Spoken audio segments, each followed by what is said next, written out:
देखो रिकॉर्डिंग का मैसेज क्या, स्क्रीन शेयर।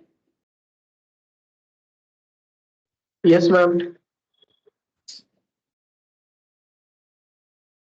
देखो हम लोग का जो है एमलगमेशन का इलास्ट्रेशन सारा कंप्लीट हो चुका है, ठीक है। अब कुछ जो है प्रैक्टिकल क्वेश्चंस जो रहता है वो हम लोग कर रहे हैं। देखो एक बार फिर से प्रैक्टिस हो जाएगा और ये सारे क्वेश्चन में कुछ एक दो पॉइंट अगर नया आ भी जाता है तो वो भी हम बता देंगे, ठीक है। अच्छा देखो यहाँ पर क्या बोला है, पहला इलास्ट्रेशन सॉरी प्रैक्टिकल क्वेश्चन 9, ठीक है। इसमें बोला है the following are the balance sheet of Yes and No Limited as on 31 March 2001, ठीक है। तो ये दो कंपनी का बैलेंस शीट है, यस लिमिटेड और जो है नो लिमिटेड। बैलेंस शीट में क्या दिया हुआ है, यस लिमिटेड और नो लिमिटेड का पूरा बैलेंस शीट करोड़ में है, ठीक है, इन करोड़ लिखा हुआ है। फिर बोल रहा है शेयर कैपिटल का नोट्स बना हुआ है, देखेंगे क्या क्या है। रिजर्व सरप्लस का कोई नोट्स नहीं बना हुआ है, सिंपल रिजर्व सरप्लस दिया हुआ है। फिर देखो यहाँ पर बोल रहा है नॉन करेंट लाइबिलिटी, जिसमें लॉन्ग टर्म बोरिंग, उसमें नोट्स बना हुआ है, चेक कर लेंगे। बस एक ही कंपनी का है, दूसरे का है भी नहीं। करेंट लाइबिलिटी दोनों का है, कोई नोट्स नहीं बना हुआ है, तो यही टोटल करेंट लाइबिलिटी है। प्रॉपर्टी प्लांट इक्विपमेंट और नॉन करेंट इन्वेस्टमेंट में नोट्स बना हुआ है, चेक करेंगे। करेंट एसेट, अच्छा अब देखो इक्विटी शेयर कैपिटल जिसका नोट था तो उसमें दिया हुआ है ऑथराइज शेयर कैपिटल, देखो 25 करोड़ और 5 करोड़, और issued and subscribe equity share of 10 is fully paid, बोल रहा है 12 करोड़ और 5 करोड़। इसका मतलब 12 करोड़ मतलब 70 होना चाहिए, ठीक है।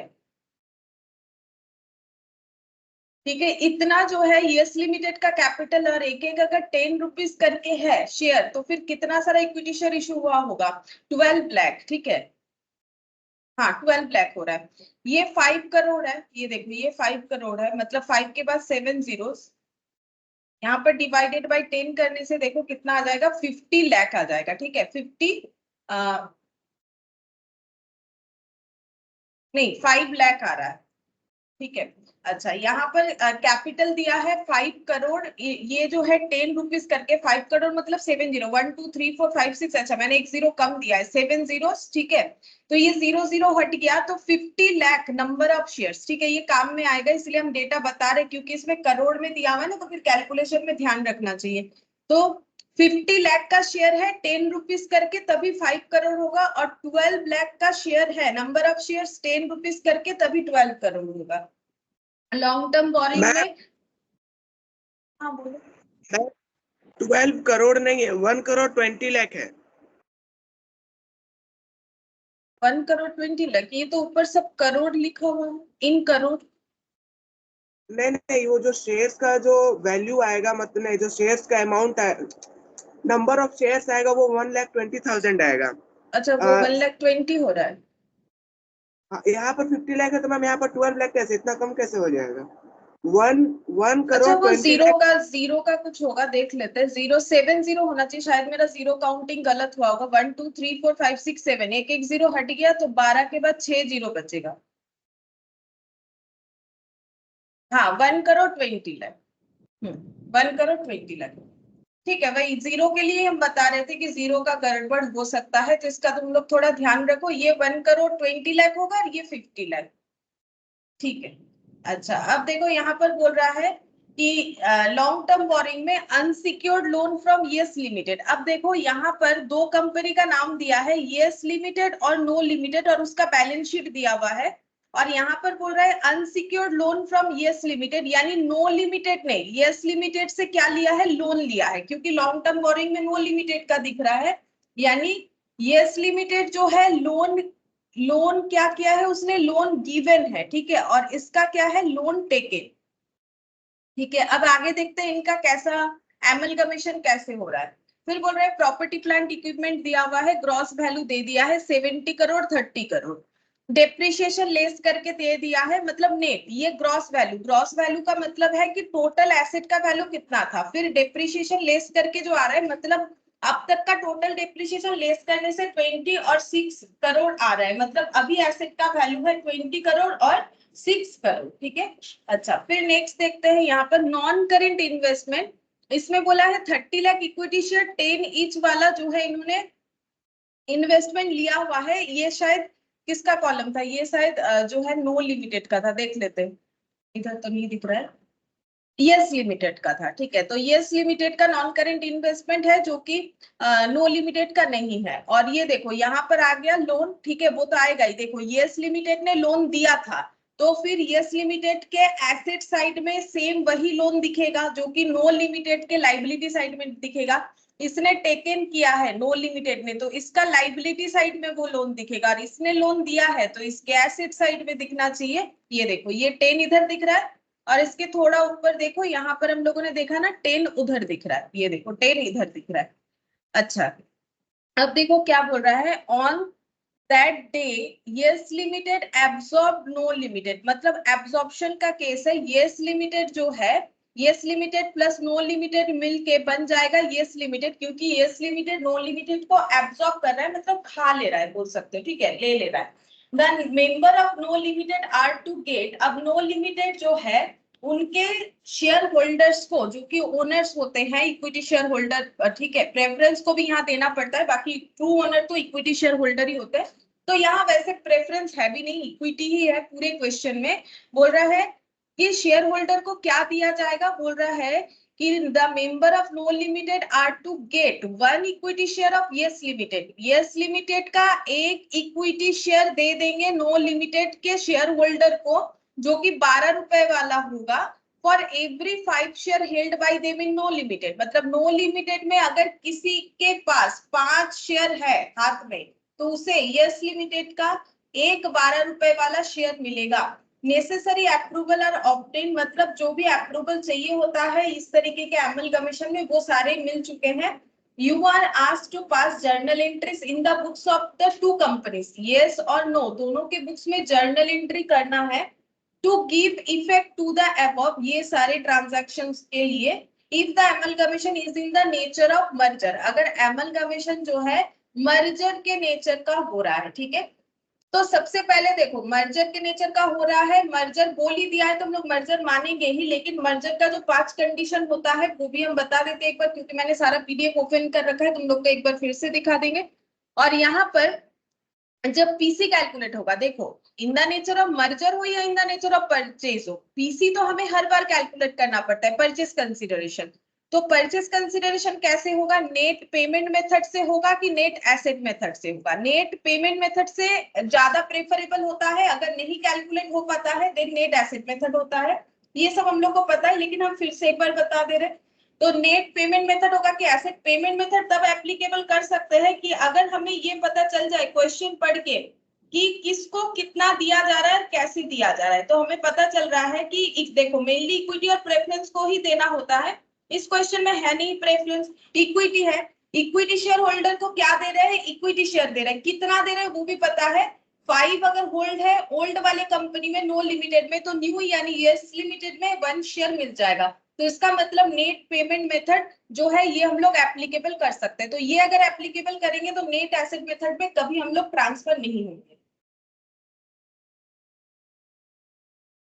तो सबसे पहला टास्क हो जाएगा हम लोग का परचेस कंसीडरेशन फाइंड आउट करना। यही रूल्स होता है, जैसे ही परचेस कंसीडरेशन फाइंड आउट हो जाता है फिर हम लोग देखते हैं वो कैसे हमें डिस्चार्ज करना है।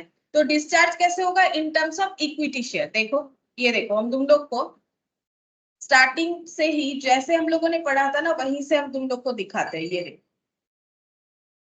देखो कैसे होता है। सबसे पहले हम लोगों ने सीखा था परचेस कंसिडरेशन को कैलकुलेट करना। देखो तुम लोग को दिक्कत हो रहा है ना, तो इसलिए हम फिर से बता रहे हैं। देखो सबसे पहले हम लोगों ने सीखा था कि कैसे करके परचेस कंसिडरेशन कैलकुलेट होता है। पेमेंट मेथड कब एप्लीकेबल करेंगे, अगर कितने शेयर्स दिया जा रहा है या कैसे दिया जा रहा है, ठीक है। डिस्चार्ज कैसे किया जा रहा है, शेयर में, कैश में, डिवेंचर में, लेकिन पेमेंट किसको होता है, हमेशा शेयर होल्डर को। ये देखो व्हाट टू पे एंड हाउ टू पे, अगर ये सब हमें मिल जाए तो हम लोग उसे बोलेंगे एमलगम। जो परचेज कंसिडरेशन है वो हम लोग का नेट पेमेंट मेथड से हो रहा है। अगर हमें ये इंफॉर्मेशन नहीं मिलता है देन हम लोग नेट पेमेंट मेथड का अप्लाई करते हैं। मर्जर का कंडीशन भी देखो, सारे एसेट लाइबिलिटीज टेक ओवर होंगे, सारे एसेट लाइबिलिटीज टेक ओवर होंगे। ये देखो परचेजिंग कंपनी के थ्रू से सारे एसेट लाइबिलिटीज टेक ओवर होंगे। दूसरा condition, all asset liabilities of vendor company should be taken at book value. सारे टेक ओवर होने चाहिए एसेट लाइबिलिटी, और वो भी बुक वैल्यू पे होना चाहिए। देखो इस क्वेश्चन में सारे एसेट टेक ओवर हो रहे हैं, कहीं हमें बोला नहीं कि ये एसेट हो रहा है ये एसेट नहीं हो रहा है, मतलब ऑल एसेट, क्योंकि पहले ही मर्जर बोल दिया ना, तो मर्जर का मतलब सारे एसेट सारे लाइबिलिटीज टेक ओवर करना है, बुक वैल्यू पे करना है। दो कंडीशन।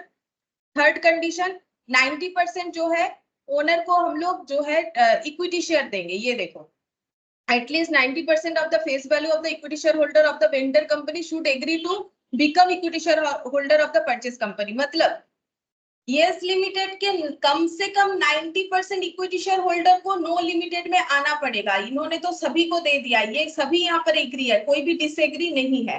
हो गया थर्ड कंडीशन। फोर्थ कंडीशन जो है यहाँ पर कि इक्विटी शेयर होल्डर को हम लोग इक्विटी शेयर ही देंगे, दूसरा कुछ नहीं दे सकते हैं, वो भी कंडीशन फुलफिल हो रहा है। एंड लास्ट कंडीशन जो है बिजनेस सेम वही कंटिन्यू होगा जो ओल्ड वाला था। तो हमें तो यहाँ ढूंढना भी नहीं पड़ेगा कंडीशन, क्यों? क्योंकि हम लोग को बोल ही दिया है कि amalgamation in the nature of merger है और उस बेसिस पे हमें जो है जर्नल एंट्री करना है। ठीक है, तो चलो ठीक है, सबसे पहले दोनों कंपनी का ही करना है, एक एक कंपनी का जर्नल एंट्री स्टार्ट करते हैं।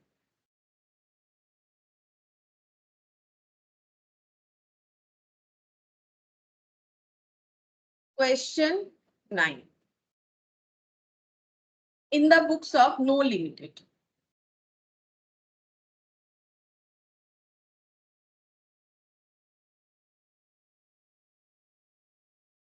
अच्छा, तो नो लिमिटेड कौन है? नो लिमिटेड जो है वो है हम लोग का सेलर या परचेजर। देख लेते हैं एक बार फिर से। Yes Limited absorb. अच्छा, नो लिमिटेड जो है वो खुद को बेच रही है, मतलब ये कैसा एंट्री करेगी? नो लिमिटेड जो है अपना बिजनेस बंद कर रही है, बेच रही है मतलब अपना बिजनेस बंद कर रही है। तो सबसे पहले उसे क्या करना पड़ेगा? अपने सभी के सभी एसेट लाइबिलिटीज को क्या करना पड़ेगा? रियलाइजेशन अकाउंट में ट्रांसफर करना पड़ता है, और वो भी होता है हमेशा बुक वैल्यू पे। जैसे बैलेंस शीट में रिकॉर्डेड है वैसे ही हम लोग उसे खाली कर सकते हैं। तो सबसे पहला एंट्री हो जाएगा, क्योंकि यहाँ डेट वगैरह नहीं है तो हम सिर्फ 1 2 करके लिख दे रहे हैं। रियलाइजेशन अकाउंट डेबिट टू, देखते हैं एसेट। एसेट डेबिट होता है, एसेट टेक ओवर करने से क्रेडिट होगा। एसेट क्या क्या टेक ओवर हो रहा है, पहले हम मेन बैलेंस शीट में चले जाते हैं। एसेट में ये रहा प्रॉपर्टी प्लांट इक्विपमेंट, यहाँ पर 20 दिख रहा है, लेकिन क्या क्या है वो नोट्स नंबर 2 में जाके पता चलेगा। अच्छा, यहाँ पर तो सिर्फ जो है ग्रॉस वैल्यू ऑफ एसेट बोल रखा है, तो हम लोग ये वाला लिख देंगे 70। ठीक है, 70 और 30। अच्छा, मेरा कौन सा वाला है? नो लिमिटेड किधर है? नो लिमिटेड किधर लिखा हुआ है? अच्छा, नो लिमिटेड इधर लिखा हुआ है। ठीक है, इधर लिखा हुआ है, तो मुझे 30 लेना पड़ेगा। To PPE account 30। ठीक है, यहाँ पर लिख देते हैं इन करोड़ में सारे एंट्रीज हो रहे हैं। अच्छा, मैंने 30 क्यों लिखा? क्या कि हम इसे माइनस करके 6 लिख सकते हैं, हाँ वो भी लिख सकते हो, लेकिन हम प्रोविजन, ये डेप्रिसिएशन का प्रोविजन होता है। अगर तुम लोग फाउंडेशन में या फिर कभी भी डेप्रिसिएशन का अलग अलग मेथड पढ़े होगे तो वहां पर देख सकते हो, जब हमें बैलेंस शीट में ग्रॉस वैल्यू दिया हुआ रहता है और उसके बाद डेप्रिसिएशन ऐसे लेस करके दिया हुआ रहता है। ग्रॉस वैल्यू का मतलब है कि original value of the asset, और डेप्रिसिएशन का मतलब है सिर्फ इस साल का डेप्रिसिएशन नहीं, जब से ये एसेट परचेस हुआ है तब से लेके टिल द डेट आज तक का टोटल डेप्रिसिएशन लेस करके एसेट का ये वैल्यू दिख रहा है। इसको बोलते हैं प्रोविजन फॉर डेप्रिसिएशन मेथड। इस मेथड से करने से हमें total value, original value of the asset हमेशा दिखता है, और original value of the depreciation, original value of the depreciation नहीं, मतलब total value of the depreciation, इसको एक्यूमुलेट भी बोल सकते हो। टोटल वैल्यू ऑफ डेप्रिसिएशन ये किसी एक साल का नहीं है, ये जब से एसेट परचेज हुआ है तब से लेके आज तक का है। और ये एसेट का क्या है? जिसमें एसेट एक्वायर हुआ था, एक्विजिशन का कॉस्ट है। ठीक है, और ये भी एक मेथड होता है डेप्रिसिएशन को शो करने का कि ईयर टू ईयर नहीं दिखा के, मतलब हर साल लेस करके नहीं दिखा के, हर, जैसे देखो हम सिंपल सा बात बताते हैं, मान लो मेरा एसेट 100 का है, उस पर 10 रुपीज का डेप्रिसिएशन लगा, मैंने एसेट को 90 दिखा दिया। फिर नेक्स्ट ईयर मैंने दिखाया 90 में, मान लो फिर से 10 डेप्रिसिएशन लगा, 80 दिखा दिया। ये एक तरीका होता है। दूसरा और एक तरीका भी होता है कि मेरा एसेट का वैल्यू 100 है, अब तक डेप्रिसिएशन लगा है 20 और मैंने इसको 80 दिखाया, तो ये वाला ये मेथड है। ठीक है, जिसको हम लोग बोलते हैं प्रोविजन फॉर डेप्रिसिएशन मेथड। ठीक है, एक में हम लोग जो है हर बार डेप्रिसिएशन चार्ज कर रहे हैं और बचे हुए वैल्यू पे फिर से डेप्रिसिएशन चार्ज कर रहे दिखा रहे। यहाँ भी डेप्रिसिएशन में कोई कम ज्यादा नहीं हो रहा है, लेकिन हम लोग यहाँ पर हमेशा ओरिजिनल वैल्यू दिखाते हैं और टोटल डेप्रिसिएशन को दिखाते जाते हैं। तो यहाँ पर हम लोग दिखा रहे हैं 10 + 10 20, फिर आगे जब मान लो और भी 10 हुआ तो हम लोग ऐसे दिखाएंगे 100 - 30, तो ऐसे दिखाएंगे। लेकिन ये बैलेंस शीट कैसे दिखेगा, ये दिखेगा 80 - 10 यानी कि 70। तो ये अलग अलग मेथड होता है। जब अगर तुम लोग डेप्रिसिएशन का मेथड पढ़े हो या मतलब कभी अगर किए हो तो और भी अच्छे से समझ में आएगा। यहाँ पर तो देखो मैंने छोटा सा पॉइंट जैसे समझा सकते थे उसके हिसाब से बता दिया, बाकी इसका अलग अलग क्वेश्चंस होता है वहां पर देखेंगे। बाकी मेथड देखो जो मैंने बताया वही चीज है, ठीक है। और डेप्रिसिएशन के क्वेश्चन में हम लोग उसको पुट करते हैं जर्नल एंट्री के साथ, बात अलग है। लेकिन यहाँ पर भी मतलब मेन कंसेप्ट वही है कि हम लोग टोटल डेप्रिसिएशन को हर बार दिखाते जाते हैं, ठीक है। तो डेप्रिसिएशन को ना हम लोग लाइबिलिटी में दिखाएंगे क्योंकि ये प्रोविजन फॉर डेप्रिसिएशन है, ये एक्सपेंस वाला डेप्रिसिएशन नहीं है। एक्सपेंस कितना होगा, जैसे देखो मैंने अभी बताया ना 100 में मैंने 20 डेप्रिसिएशन लगा के 80 दिखाया, तो ये 20 जो है ये है प्रोविजन फॉर डेप्रिसिएशन। लेकिन अगर मुझे ड्यूरिंग द ईयर का डेप्रिसिएशन पूछे तो ये वाला 10 रुपीज होगा, ठीक है, ये एक्सपेंस होगा। लेकिन ये टोटल जो है ये मेरा प्रोविजन फॉर डेप्रिसिएशन है, यानी इसको हम लोग लाइबिलिटी बोलते हैं, ठीक है। जब एक्यूमुलेट करके दिखा रहे हैं उतना अमाउंट लाइबिलिटी है, लेकिन इंडिविजुअली देखेंगे तो वो मेरा एक्सपेंस होता है। तो यहाँ पर डेप्रिसिएशन मेरा एक्सपेंस के तरह नहीं है, ये मेरा टोटल जो है ये लाइबिलिटी के तरह है। और इसमें से इस साल का जितना डेप्रिसिएशन है, डेप्रिसिएशन फॉर करेंट ईयर, वो मेरा एक्सपेंस होगा, ठीक है, वो मेरा एक्सपेंस होगा। तो इसीलिए इसको हम लोग लाइबिलिटी में दिखाएंगे, इसलिए मैंने ग्रॉस वैल्यू को दिखाया है, ठीक है। ये देखो मैंने यहाँ पर ग्रॉस वैल्यू को दिखा दिया। अच्छा, पीपी मेरा हो गया 30। और कौन सा एसेट है इनके पास देखते हैं।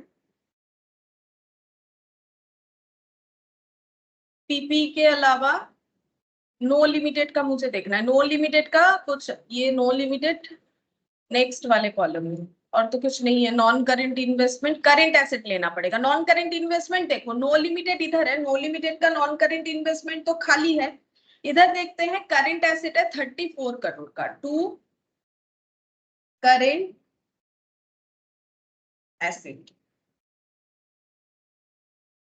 34 करोड़ का, ठीक है। टू करेंट एसेट हो गया हम लोग का 34 करोड़ का। अच्छा, और कोई एसेट है, मुझे नहीं लगता है और कोई एसेट है। फिर भी हम एक बार मेन बैलेंस शीट में देख लेते हैं, नहीं, ठीक है। अब यहाँ पर रियलाइजेशन को डेबिट कर लेंगे तो टोटल हो जाएगा 64 करोड़, ठीक है, टोटल 64 करोड़ हो गया। अच्छा, नेक्स्ट देखते हैं। इसका अगर जर्नल सॉरी नैरेशन लिखना चाहो तो लिख सकते हो, लिख दो बीइंग एसेट टेकन ओवर,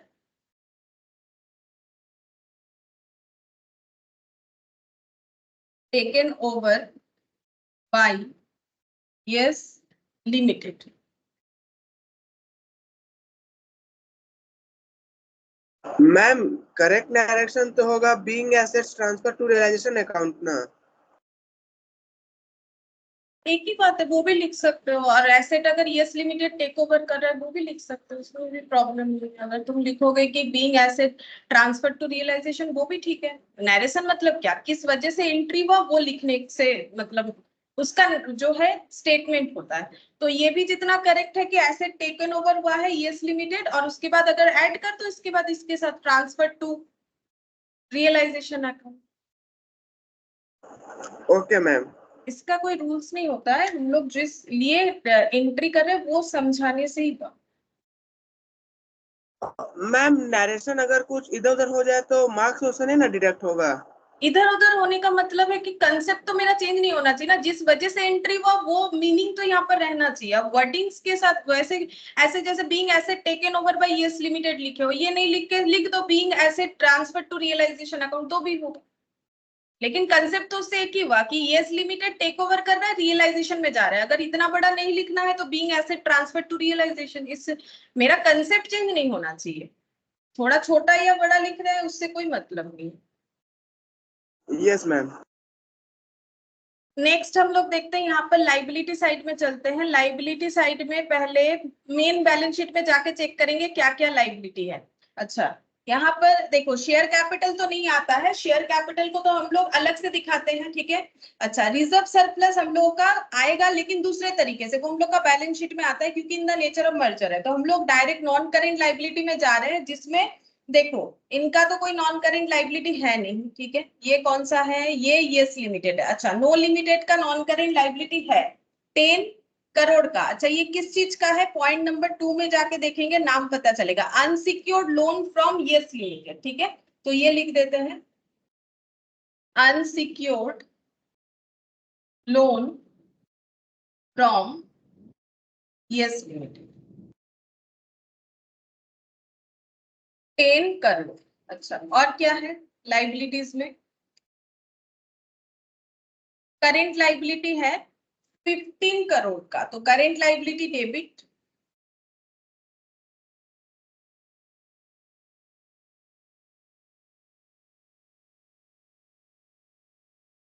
और जो डेप्रिसिएशन मैंने वहां नहीं दिखाया यहाँ पर दिखाना पड़ेगा। अगर वहां नेट करके दिखाते तो नहीं दिखाना पड़ता, लेकिन क्योंकि ये लाइबिलिटी में कंसीडर होता है, मैंने तुम लोग को जैसे अभी समझाया, इसीलिए हम लोग इसको अलग से ही दिखाएंगे। अगर यहाँ दिखा देते तो क्या होता, बस यहाँ पर ये वैल्यू कम दिखता, ओवरऑल आंसर में कोई चेंजेस नहीं आता, लेकिन ये क्योंकि मेरा लाइबिलिटी में कंसीडर होता है, एक अकाउंट बना हुआ है, इसीलिए मुझे इसको ऐसे दिखाना चाहिए। ये हो गया 24 करोड़ था, देख लेते एक बार, 24 करोड़ था, यहाँ पर मिल जाएगा, ये रहा 24 करोड़। देखो अगर हम लोग इसको ऐसे नहीं दिखाते, हम ये कहना चाह रहे हैं कि अगर हम लोग यहाँ पर 30 नहीं दिखाते तो 24 माइनस करके ये 6 आ जाता, ये 6 आने से यहाँ पर हो जाता 40, ठीक है, और यहाँ पर कम हो जाता उतने से, लेकिन ओवरऑल आंसर में कोई चेंजेस नहीं आता जब तुम लोग पूरा कैलकुलेशन करोगे रियलाइजेशन अकाउंट का, लेकिन ये लाइबिलिटी होता है तो इसको अलग से दिखा रहे। फिर हो जाएगा टू रियलाइजेशन, लाइबिलिटी डेबिट हो गया, टू रियलाइजेशन अकाउंट, टोटल करेंगे 10 10 20 20 40 49, being transfer of liabilities, liability and provision to realization account।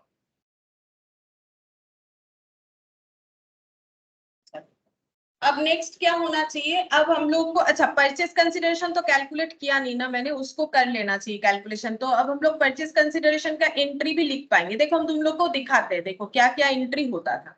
ये देखो, सबसे पहले asset account debit, liabilities account debit, और फिर हमें चेक करना पड़ता था कि अगर कोई डिफरेंसेस आया है, ठीक है, तो वो हमें रिजर्व में दिखाना होता है, amalgamation in the nature of merger में। अगर डेबिट हुआ तो भी रिजर्व, अगर क्रेडिट हुआ तो भी रिजर्व में दिखाना पड़ता है, ठीक है। इस तरीके से एंट्री होगा। तो चलो यहाँ पर हम करके दिखाते हैं। तो पहले तो मुझे पीसी पता करना पड़ेगा, तब तो हम पता करेंगे कि मेरा कम हुआ कि ज्यादा हुआ। और वैसे भी यहाँ से अगर चेक करते एक बार कर सकते, ये देखो 64 हुआ है इधर, और इधर हम लोग का हुआ है 49, ठीक है। तो 64 माइनस 49, देखते हैं कितना हम लोग का नेट हो रहा है एसेट, 15 करोड़, 15 करोड़ का हमारा नेट एसेट हो रहा है, 15 करोड़, ठीक है, ये नेट हो रहा है। अब हम लोग पीसी चेक करेंगे और देखेंगे कि ज्यादा मिल रहा है कि कम मिल रहा है, और इसी बीच हम लोग को एंट्री के लिए जगह रखना पड़ेगा। तो कितना जगह रखे, कम से कम ये पूरा पेज ही रखना पड़ेगा, यहाँ पर बना लेते हैं हम ना, इधर और इधर करके कर लेंगे, तुम लोग थोड़ा पेज और रखना चाहो तो रख सकते। Working note number 1, calculation of purchase consideration, calculation of purchase consideration, ठीक है। कैसे कैलकुलेट होगा, यहाँ पर हम लोग दिखाएंगे, टू होम, किसको पे कर रहे हैं, व्हाट मतलब क्या पे कर रहे हैं, कैलकुलेशन, और यहाँ पर अमाउंट। अच्छा, तो हम लोग पे कर रहे हैं equity share holder of know limited को, क्या पे कर रहे हैं, equity share of yes Limited, Yes Limited का इक्विटी शेयर पे कर रहे हैं। कैसे पे किया जाएगा, देखो क्लियरली यहाँ पर बोला हुआ है, the member of no Limited are to get 1 equity share issued at a premium of 2 per share for every 5 equity share holder equity share held by them। तो 5 के बदले 1, तो 1 के बदले 1/5, तो रेशियो मेरा हो गया 1/5, ठीक है। और कितने सारे जो है नो लिमिटेड के इक्विटी शेयर होल्डर है वो देखना पड़ेगा। एक एक जन अगर 5 शेयर होल्ड करते हैं तो उन्हें मिनिमम 1 शेयर मिलेगा। अब इनके कितने सारे टोटल इक्विटी शेयर होल्डर है वो देखना पड़ेगा।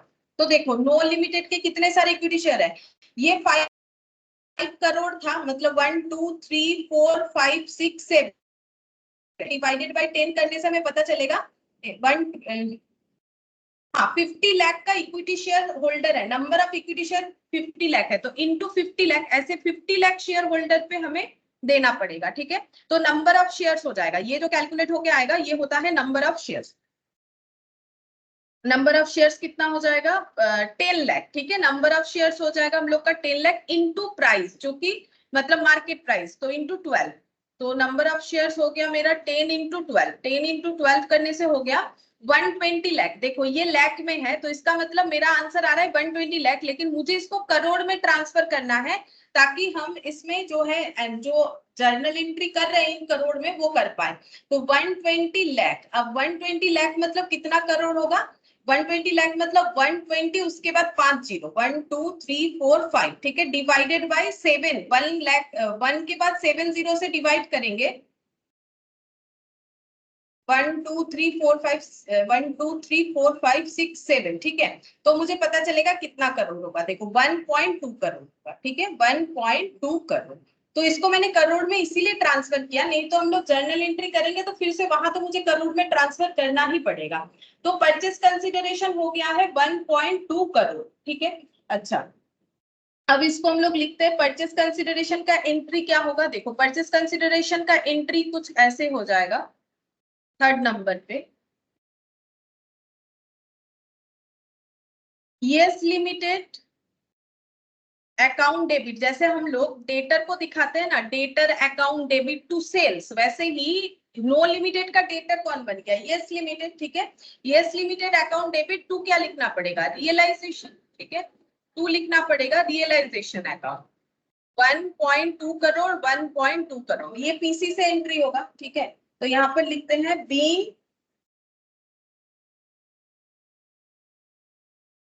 PC due from yes Limited, Yes Limited से इतने का परचेस कंसिडरेशन ड्यू हो गया। ठीक है, अब चेक करते हैं कि हम लोग का प्रॉफिट हुआ है कि लॉस हुआ है, मतलब नो लिमिटेड का अपना बिजनेस सेल करके प्रॉफिट हुआ कि लॉस हुआ है। देखो उसने क्या किया, 64 करोड़ का एसेट और 49 करोड़ का लाइबिलिटी दे दिया है, मतलब 15 करोड़ का एसेट जो है उसने दिया है और बदले में इसको 1.2 करोड़ का परचेस कंसिडरेशन मिला, मतलब 13.8 का क्या हो जाएगा, 13.8 का लॉस हो गया। सिंपल सा बात है, देखो ये अपना बिजनेस बेच रहा है, ठीक है, जिसमें इसने 64 करोड़ का एसेट दिया और 49 करोड़ का लाइबिलिटी दिया है। ठीक है, ये एसेट है ये लाइबिलिटी, तो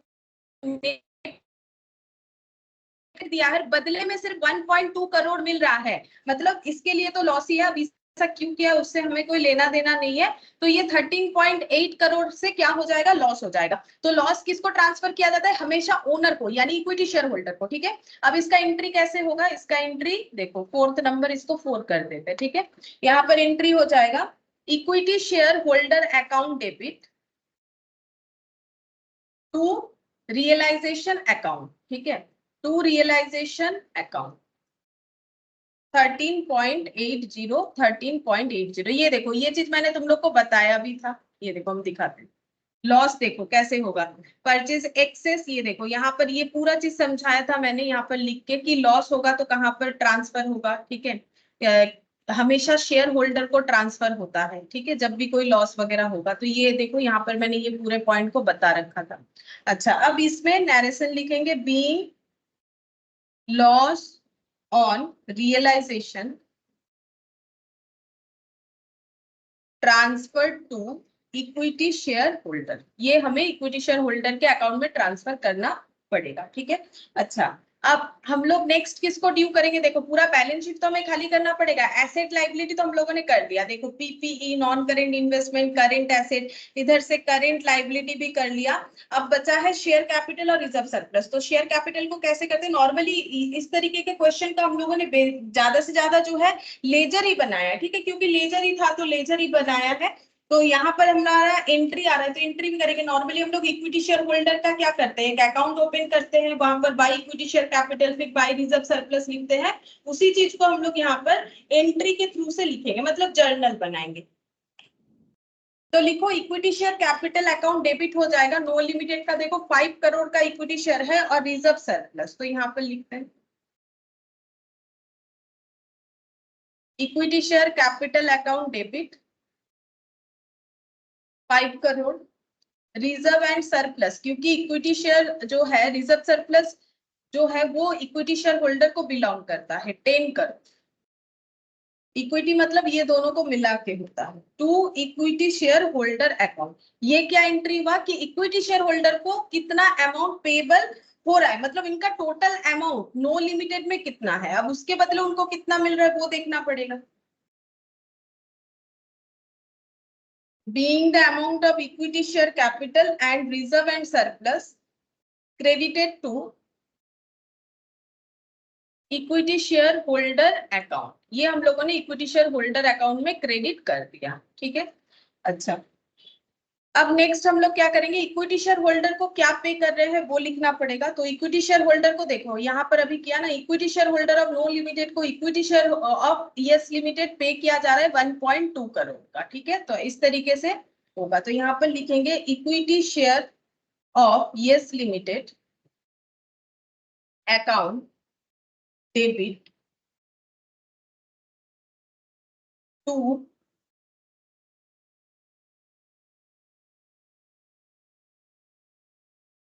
1.20, ये नो होगा, sorry, equity share of know limited, no Limited की इक्विटी शेयर को यस लिमिटेड का इक्विटी शेयर मिलेगा। तो यहाँ पर लिखेंगे being the receipt of 10 lakh, 10 lakh कहां से आया, ये देख 10 लाख आया ना, number of shares, 10 lakh equity shares at the rate of 12 per share for allotment to share holder, ठीक है। शेयर होल्डर को हम लोग इतना शेयर दे देंगे। अच्छा, अब नेक्स्ट जब पे कर रहे हैं तब एंट्री क्या होगा। अच्छा, यहाँ ना बीच में आ गया वर्किंग नोट, इसको मैं ऐसे कवर कर देती हूँ। इसके बाद 7th नंबर, equity share holder account debit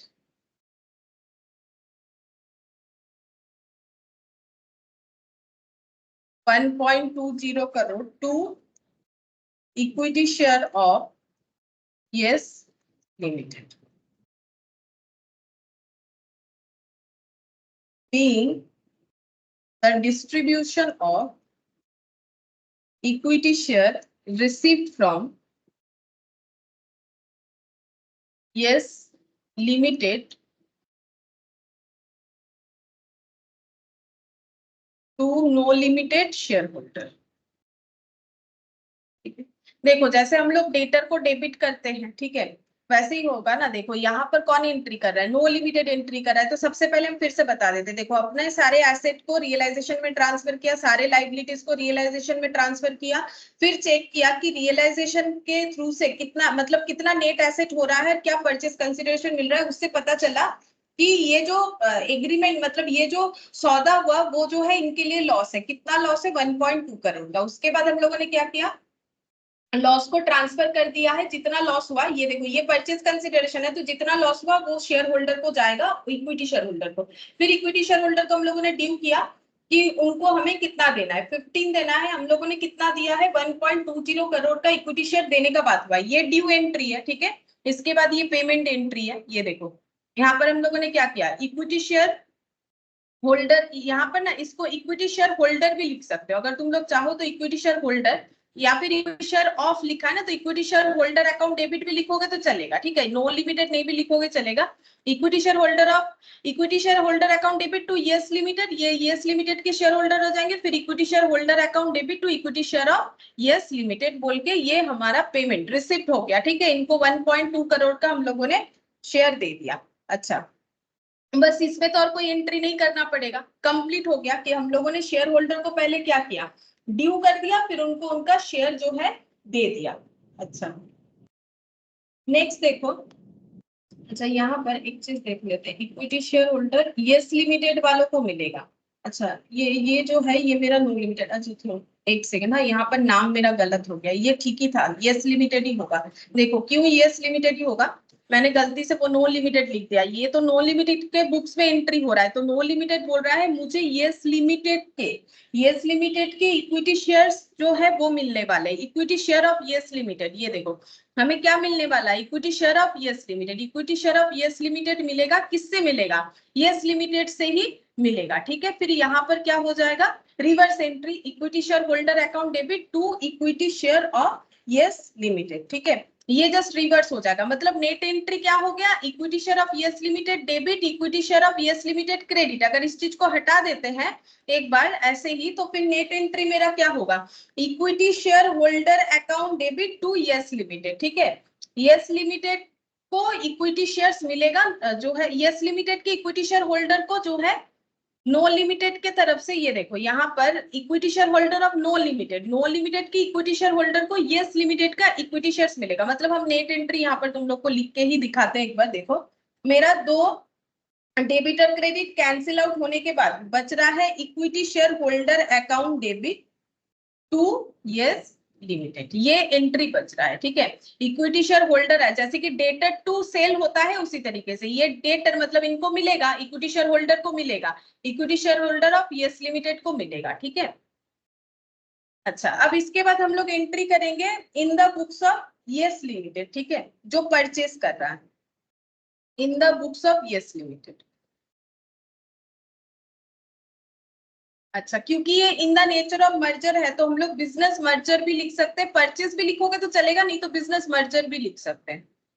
business merger account debit to liquidator of, ये एंट्री तुम लोगों ने ज्यादा किया है, ये वाला कम ही किया है, तो to liquidator of know limited. ठीक है, बिजनेस मर्जर ये कैसे ड्यू होता है, परचेस कंसिडरेशन से ड्यू होता है, बीइंग परचेस कंसिडरेशन ड्यू, ऐसे लिख सकते हैं शॉर्टकट में, बीइंग परचेस पीसी ड्यू। ठीक है, इतना पीसी जो है ड्यू हुआ है, कौन बोल रहा है, यस लिमिटेड। ठीक है, तो यस लिमिटेड का बिजनेस मर्जर हो रहा है टू लिक्विडेटर ऑफ, यहाँ पर 1.2 होगा, to liquidator of know limited.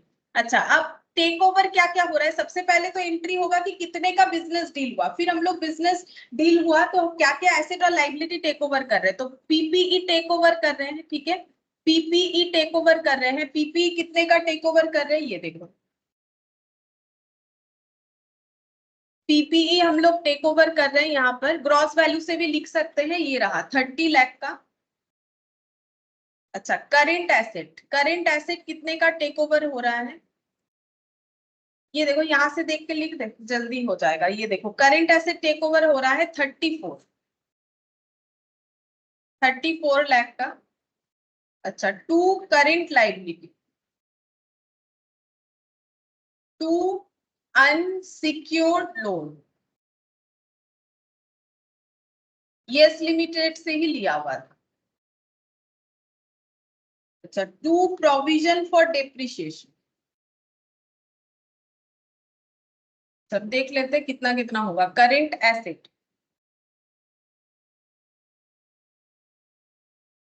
Unsecured loan तो 10 करोड़ होगा, प्रोविजन फॉर डेप्रिसिएशन हो जाएगा 24, अनसिक्योर्ड लोन करेंट लाइबिलिटी 15 और ये 24 और करेंट लाइबिलिटी अकाउंट हो गया 15 करोड़। ठीक है, अच्छा और यहाँ पर क्या आ जाएगा, टू बिजनेस परचेज या फिर बिजनेस मर्जर। ठीक है, क्योंकि मैंने मर्जर लिखा है तो मर्जर लिख देते हैं, टू बिजनेस मर्जर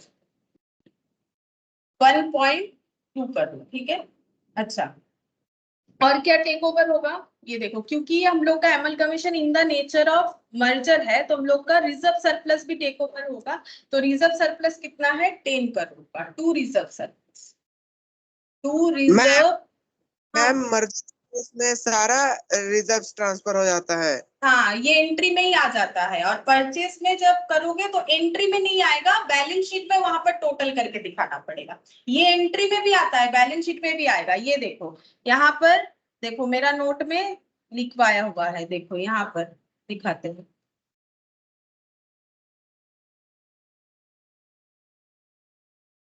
ये तो परचेज है, amalgamation in the nature of merger, क्या लिखा हुआ है देखो, ऑल रिजर्व वेदर कैपिटल और रेवेन्यू और statutory will be taken at book value, सारे रिजर्व को बुक वैल्यू में टेक ओवर किया जाएगा। मैंने एंट्री लिखा है asset debit, liabilities debit, reserve debit, ये देखो, ठीक है।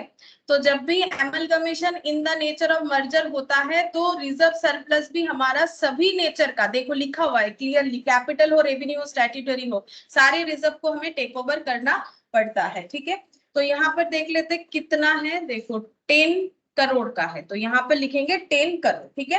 अब हमें चेक करना पड़ेगा कि घाटा हुआ कि लॉस हुआ, ठीक है। ये जो सौदा हुआ इसमें घाटा है कि लॉस है, तो 30 + 34 ये हम लोग का हो गया है 64, ठीक है। ये हम लोग का हो गया 64 करोड़ एसेट साइड में। अब लाइबिलिटी में चेक करते हैं, 15 + 10 24 प्लस 1 पॉइंट प्लस हो गया हम लोग का 10, ठीक है। ये इसको एक बार एक करते हैं हम लोग, देखते हैं लाइबिलिटी, मतलब ये यहाँ से यहाँ तक लिया, ये तो मेरा परचेज कंसिडरेशन है, तो ये मेरा हो रहा है टोटल 59, ठीक है। वही सेम चीज ही होगा, उन्होंने परचेज, उन्होंने खाली किया, यहाँ परचेज का होगा, बात तो एक ही है, एंट्री का अमाउंट थोड़ी ना चेंज हो रहा है। तो कितना हो जाएगा, ये हो गया मेरा 5 करोड़, ठीक है। 5 करोड़ का क्या हो रहा है, एसेट दे रहे हैं, और बदले में मिल क्या रहा है, बदले में 1.2 करोड़ का पीसी मिल रहा है, मतलब 3.8 करोड़ का हम लोग का क्या हो जाएगा, प्रॉफिट हो जाएगा। क्योंकि ये तो परचेजर की नजर से देखो 5 करोड़ का एसेट ले रहा है, बदले में सिर्फ 1.2 करोड़ दे रहा है, तो इसके लिए क्या है, इसके लिए तो जो ये सौदा हुआ ये तो फेवरेबल हो गया, कितने से फेवरेबल है, 3.8 से है।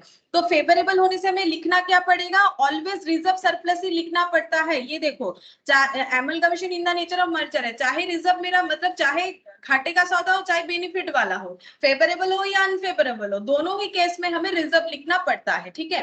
तो यहाँ पर हम लोग क्या लिखेंगे, रिजर्व।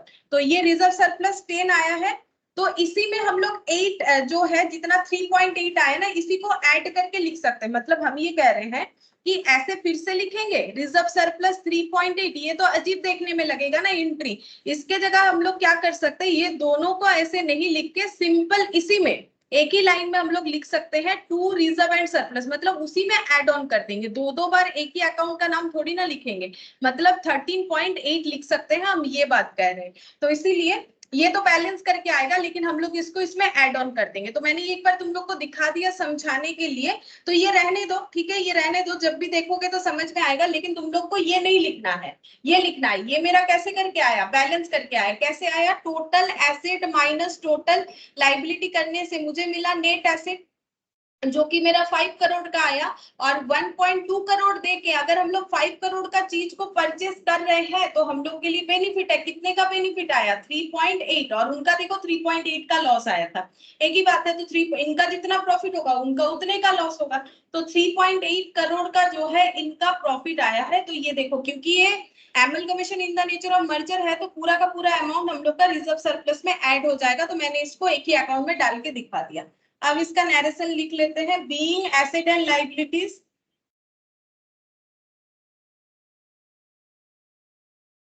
टेकन ओवर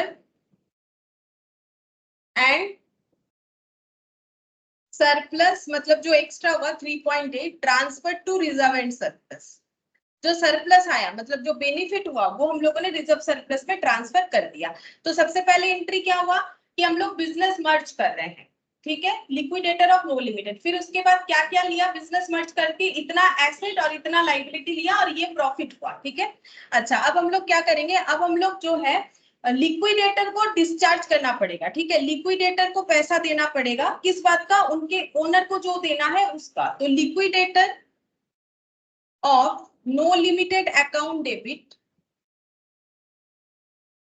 1.20 करोड़ क्या दे रहे हैं, ये देखो यहाँ पर एंट्री हुआ ना, इक्विटी शेयर्स दे रहा है, कितने का, 1.2 करोड़ का, जिसमें 12 रुपीज विथ प्रीमियम है। तो जब हम लोग शेयर का एंट्री करेंगे तो कैपिटल का 10 से करेंगे, प्रीमियम का 2 से करेंगे, क्योंकि ये इशू का एंट्री हो रहा है, ठीक है। तो liquidator of no Limited account debit to equity share capital, कितना इक्विटी शेयर्स इशू हुआ है, 10 लाख इंटू कितना करके, 10 लाख इंटू 10 और 2 सिक्योरिटीज प्रीमियम, 10 लाख इंटू 2, ठीक है। अब इसको करोड़ में ट्रांसफर करना पड़ेगा, तो ये 100 लाख हो गया, 100 लाख 1 2 3 4 5 डिवाइडेड बाय 70, 3 4 5 6 और 1 7, ठीक है। तो ये कितना हो गया, 1 करोड़ हो गया। तो 10 into 2 20 lakh, 20 lakh divided by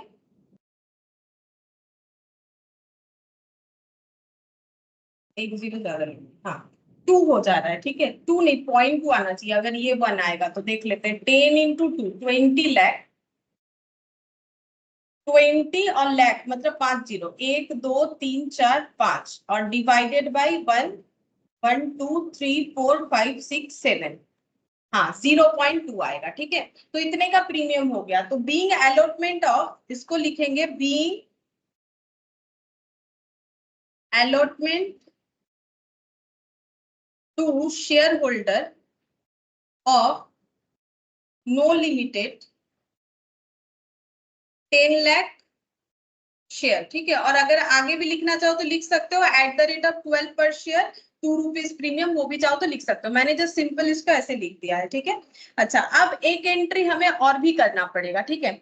ये एंट्री और नहीं होता अगर हम लोग का ये जो लोन का कंसेप्ट है ना, यहाँ पर देखो ये जो लोन है, ये हम लोग का अगर लोन ये यस लिमिटेड और नो लिमिटेड एक दूसरे में नहीं लिया होता तो इसका और अलग से एंट्री का जरूरत नहीं होता। यहाँ पर क्या होगा, अनसिक्योर्ड लोन जो है वो लॉन्ग टर्म बोरिंग, देखो यस लिमिटेड ने क्या किया है, लोन जो है दिया है और नो लिमिटेड ने लोन लिया है। यस लिमिटेड ने क्या किया है, loan taken, sorry loan given, और इसका नो लिमिटेड का जो है लोन टेकन हुआ है, ठीक है। लोन टेकन हुआ है। अब देखो यहाँ पर सेलर कंपनी कौन है, बोल रहा है कि यस लिमिटेड जो है ये परचेजिंग कंपनी है, नो लिमिटेड कौन है, ये सेलर कंपनी है, ठीक है।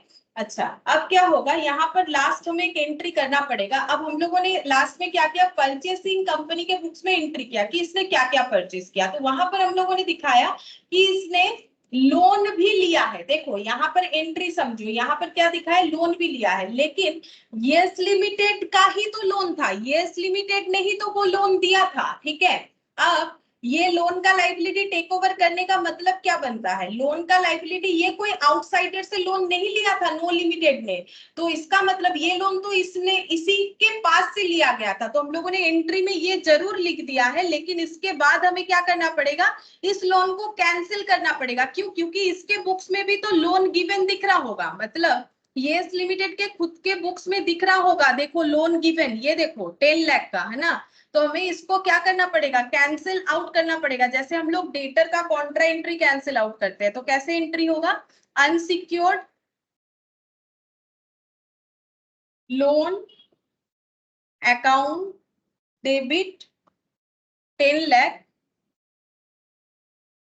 10 लाख मतलब मेरा कितना हो जाएगा, नहीं 10 crore, 10 crore to loan to no limited, ठीक है।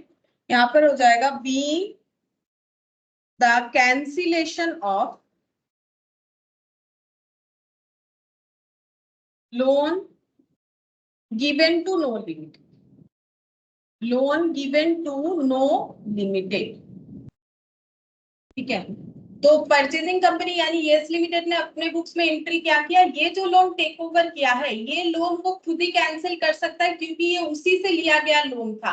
तो उसने लोन को कर दिया cancel, unsecured loan account debit to loan to no limited, know limited को जो लोन दिया था वो कैंसिल हो गया क्योंकि अब वो उसी का बिजनेस खरीद लिया है, तो अब लोन का पैसा तो मांगेगा नहीं, ठीक है। तो ये लास्ट में जो हम लोग का कैंसिलेशन एंट्री है वो करना था। तो ये एक स्पेशल पॉइंट था इसमें, ठीक है।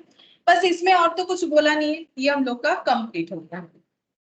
अच्छा, अब देखो 10th नंबर वाला क्या बोला है, the following are the balance sheet of X limited and Y limited, share capital दे दिया है, रिजर्व सरप्लस दे दिया, यहाँ पर नेगेटिव दिख रहा है, ठीक है। फिर देखो बोल रहा है लॉन्ग टर्म बोरोइंग, इसके बाद trade payable, property plant equipment, non current investment, यहाँ नोट्स दे दिया, इक्विटी शेयर कैपिटल दोनों का बता दिया, रिजर्व सरप्लस में पीएल बताया है, इसका डेबिट बैलेंस है। लोन फ्रॉम एक्स लिमिटेड, देखो यहाँ पर भी वही चीज है, देखो loan from X limited, loan to Y limited. तो वाई लिमिटेड और एक्स लिमिटेड ने अपने अंदर लोन देना लेना किया है 15,000 का, वाई लिमिटेड ने जो है लोन लिया है, ठीक है, और एक्स लिमिटेड ने जो है लोन दिया है, लोन टू वाई लिमिटेड लिखा हुआ है, मतलब एक्स के लिए एसेट है, वाई के लिए लायबिलिटी। अब देखो बोल रहा है new company X Y limited is formed, यहाँ पर लेकिन एब्सॉर्प्शन नहीं हुआ, एक्स और वाई मिलके एक्स वाई बना है। To acquire the sundry asset and trade payable of X limited, इन्होंने क्या किया है, क्या टेक ओवर किया है, बोल रहे sundry asset and trade payable, यहाँ पर स्पेसिफिकली बता दिया है क्या क्या टेक ओवर किया है, मतलब सारे एसेट लाइबिलिटीज टेक ओवर नहीं हो रहा है, यानी ये in the nature of purchase है, in the nature of merger नहीं है। मर्जर होने से कभी भी हमें स्पेसिफिकली नहीं बोलेगा कि यही चीज ले रहा है, जैसे यहाँ पर बताया है सिर्फ सन्ड्री एसेट और ट्रेड पेबल लिया जा रहा है एक्स लिमिटेड का एंड वाई लिमिटेड, एंड मतलब दोनों का, एंड फॉर दिस पर्पस, और इस पर्पस के लिए the sundry asset of X limited are valued at 1 lakh. अब ये बुक वैल्यू पे भी नहीं है, यानी confirm in the nature of purchase है, in the nature of merger नहीं है, क्योंकि अभी थोड़ी देर पहले मैंने तुम लोग को मर्जर का 5 कंडीशन दिखाया कि मर्जर के केस में क्या होता है, सारे एसेट लाइबिलिटीज को टेक ओवर किया जाएगा इंक्लूडिंग रिजर्व, और दूसरा बात है कि बुक वैल्यू पे होगा, यहाँ पर लेकिन बोल रहा है कि रिवैल्यूएशन किया है इन्होंने, 1 लाख कर दिया है सन्ड्री एसेट का वैल्यू, तो इसका मतलब ये कंफर्म हो रहा है कि हम लोग का बिजनेस मर्जर नहीं है, in the nature of business purchase है। फिर बोल रहा है द डेब्ट due to X limited is also to be discharge in share of X Y limited. ये पॉइंट जो है ध्यान देके देखने वाला है, यहाँ पर बोला है कि डेब्ट ड्यू टू एक्स लिमिटेड, मतलब ये जो लोन एक दूसरे में देना लेना किया है ना, ये देखो लोन टेकन, देखो लोन टेकन और लोन गिवन एक्स और वाई लिमिटेड में जो हुआ है, इस डेब्ट का बात हो रहा है, due to X limited is also to be discharge, ठीक है, इसको भी डिस्चार्ज किया जाएगा शेयर के थ्रू से, ये पॉइंट जो है ये स्पेशल है यहाँ पर, ठीक है, मतलब ये जो लोन का पेमेंट है, ये लोन का पेमेंट जब होगा तो वो पैसे के थ्रू से नहीं होगा, बोल रहा है कि एक्स वाई लिमिटेड अपना शेयर देके इस लोन का जो है कैंसिलेशन करने वाली है। हमें बोला है सिर्फ और सिर्फ लेजर अकाउंट बनाने के लिए, तो देखो लेजर अकाउंट कैसे बनेगा, ledger account in the books of x, अच्छा सिर्फ एक ही कंपनी का बनाने बोला है, एक्स लिमिटेड के लेजर्स हमें प्रिपेयर करने बोले हैं, तो देखो कैसे होगा, बस ये पॉइंट जब हम लोग ट्रीट करेंगे तो उसमें तुम लोग को ध्यान देना है कि उसमें क्या चेंजेस हो रहा है, ठीक है, ये बात। तो यहाँ पर लिखते हैं 10th नंबर में इन the books of X limited,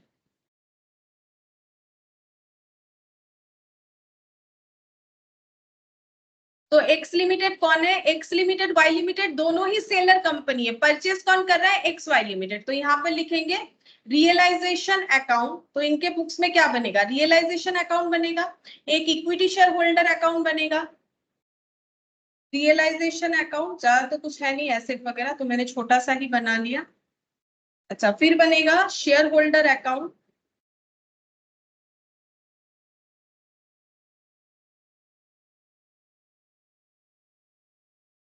अच्छा लोन का क्योंकि अलग ट्रीटमेंट बोला है ना, ये देखो लोन का हमें बोला है कि इक्विटी शेयर होल्डर के इक्विटी शेयर के थ्रू से डिस्चार्ज होगा, तो हम लोन को अलग से ट्रीट करेंगे।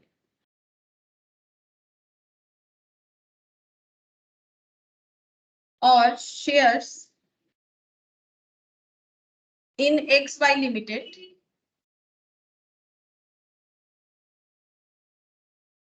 और एक एक्स वाई लिमिटेड होना चाहिए, देखो एक हो जाएगा एक्स वाई लिमिटेड, मतलब जो परचेजिंग कंपनी है उसका नाम होना चाहिए, ठीक है, ये मेन 4 अकाउंट होना चाहिए। अब रियलाइजेशन अकाउंट में क्या जाता है, सारे एसेट और लाइबिलिटीज अपने बुक वैल्यू में रिकॉर्ड हो जाते हैं, तो देखते हैं एक्स लिमिटेड का एसेट लाइबिलिटीज क्या क्या है। एक्स लिमिटेड इधर वाला है, ठीक है, एक्स लिमिटेड का शेयर कैपिटल यहाँ पर 1 लाख दिख रहा है, ठीक है, 1 लाख दिख रहा है, इसको लिख लेते हैं पहले, ये मिल गया, ये देखो 1 लाख, तो हम लोग शेयर कैपिटल अकाउंट में लिखेंगे, ये रहा share holders account by equity share capital 1 lakh. अच्छा उसके बाद देखते हैं क्या है, हम बैलेंस शीट में लाइन बाय लाइन ही कर रहे हैं।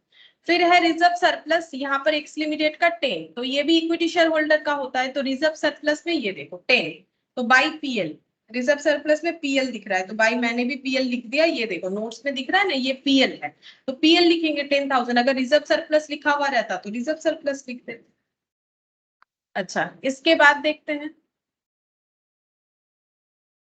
इसके बाद long term boring. Long term boring x का तो है ही नहीं, तो देखने का जरूरत नहीं है। ट्रेड पेबल है, ट्रेड पेबल 25, तो लिख देते हैं ट्रेड पेबल। यहाँ लाइबिलिटी कैंसिल हो रहा है, तो by trade payable 25,000 by trade payable, ठीक है, ये वाला लिख दिया। अब एसेट में चलते हैं, पीपीई 1,20,000 टू पीपीई 1,20,000।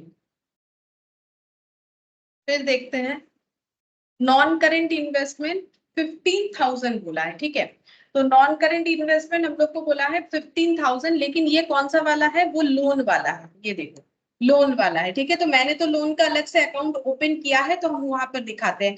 तो देखो ये क्या है, ये नोट नंबर 4, ये एक्स को बिलोंग कर रहा है। एक्स ने क्या किया है, कहाँ इन्वेस्ट किया है, वाई को लोन दिया है, कितने का, 15,000 का। तो ये जो, क्योंकि मैंने लोन का अकाउंट अलग से ओपन किया है, तो हम यहाँ पर लिखेंगे ऐसे, टू बैलेंस बीडी 15,000। अगर हम लोग अलग से ओपन नहीं करते, देखो नहीं करते, तो फिर हम लोग यहाँ पर लिखते, ठीक है, यहाँ पर लिखना पड़ता टू लोन बोल के 15,000 ऐसे लिखना पड़ता, ठीक है। ये भी चलेगा, लेकिन क्योंकि हमें क्वेश्चन में अलग से बोल दिया है कि इनका डिस्चार्ज कैसे होगा, थ्रू इक्विटी शेयर, इसीलिए मैंने इसको अलग से एक अकाउंट ओपन करके दिखाया है, ताकि इनका इक्विटी शेयर का डिस्चार्ज दिखा सके। अगर नहीं ओपन करते तो क्या होगा, वो भी हम बता देंगे। पहले ओपन किया है, हम वो बता देते हैं।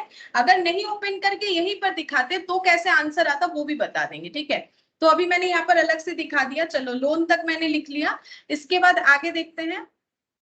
नॉन करेंट इन्वेस्टमेंट ही लास्ट था, और तो कुछ दिख नहीं रहा है। अब देखते हैं क्या पेमेंट, देखो यहाँ पर बोला है कि a new company X Y limited is form to acquire the sundry asset and trade payable of X limited and Y limited for this purpose sundry asset of X limited are revalued.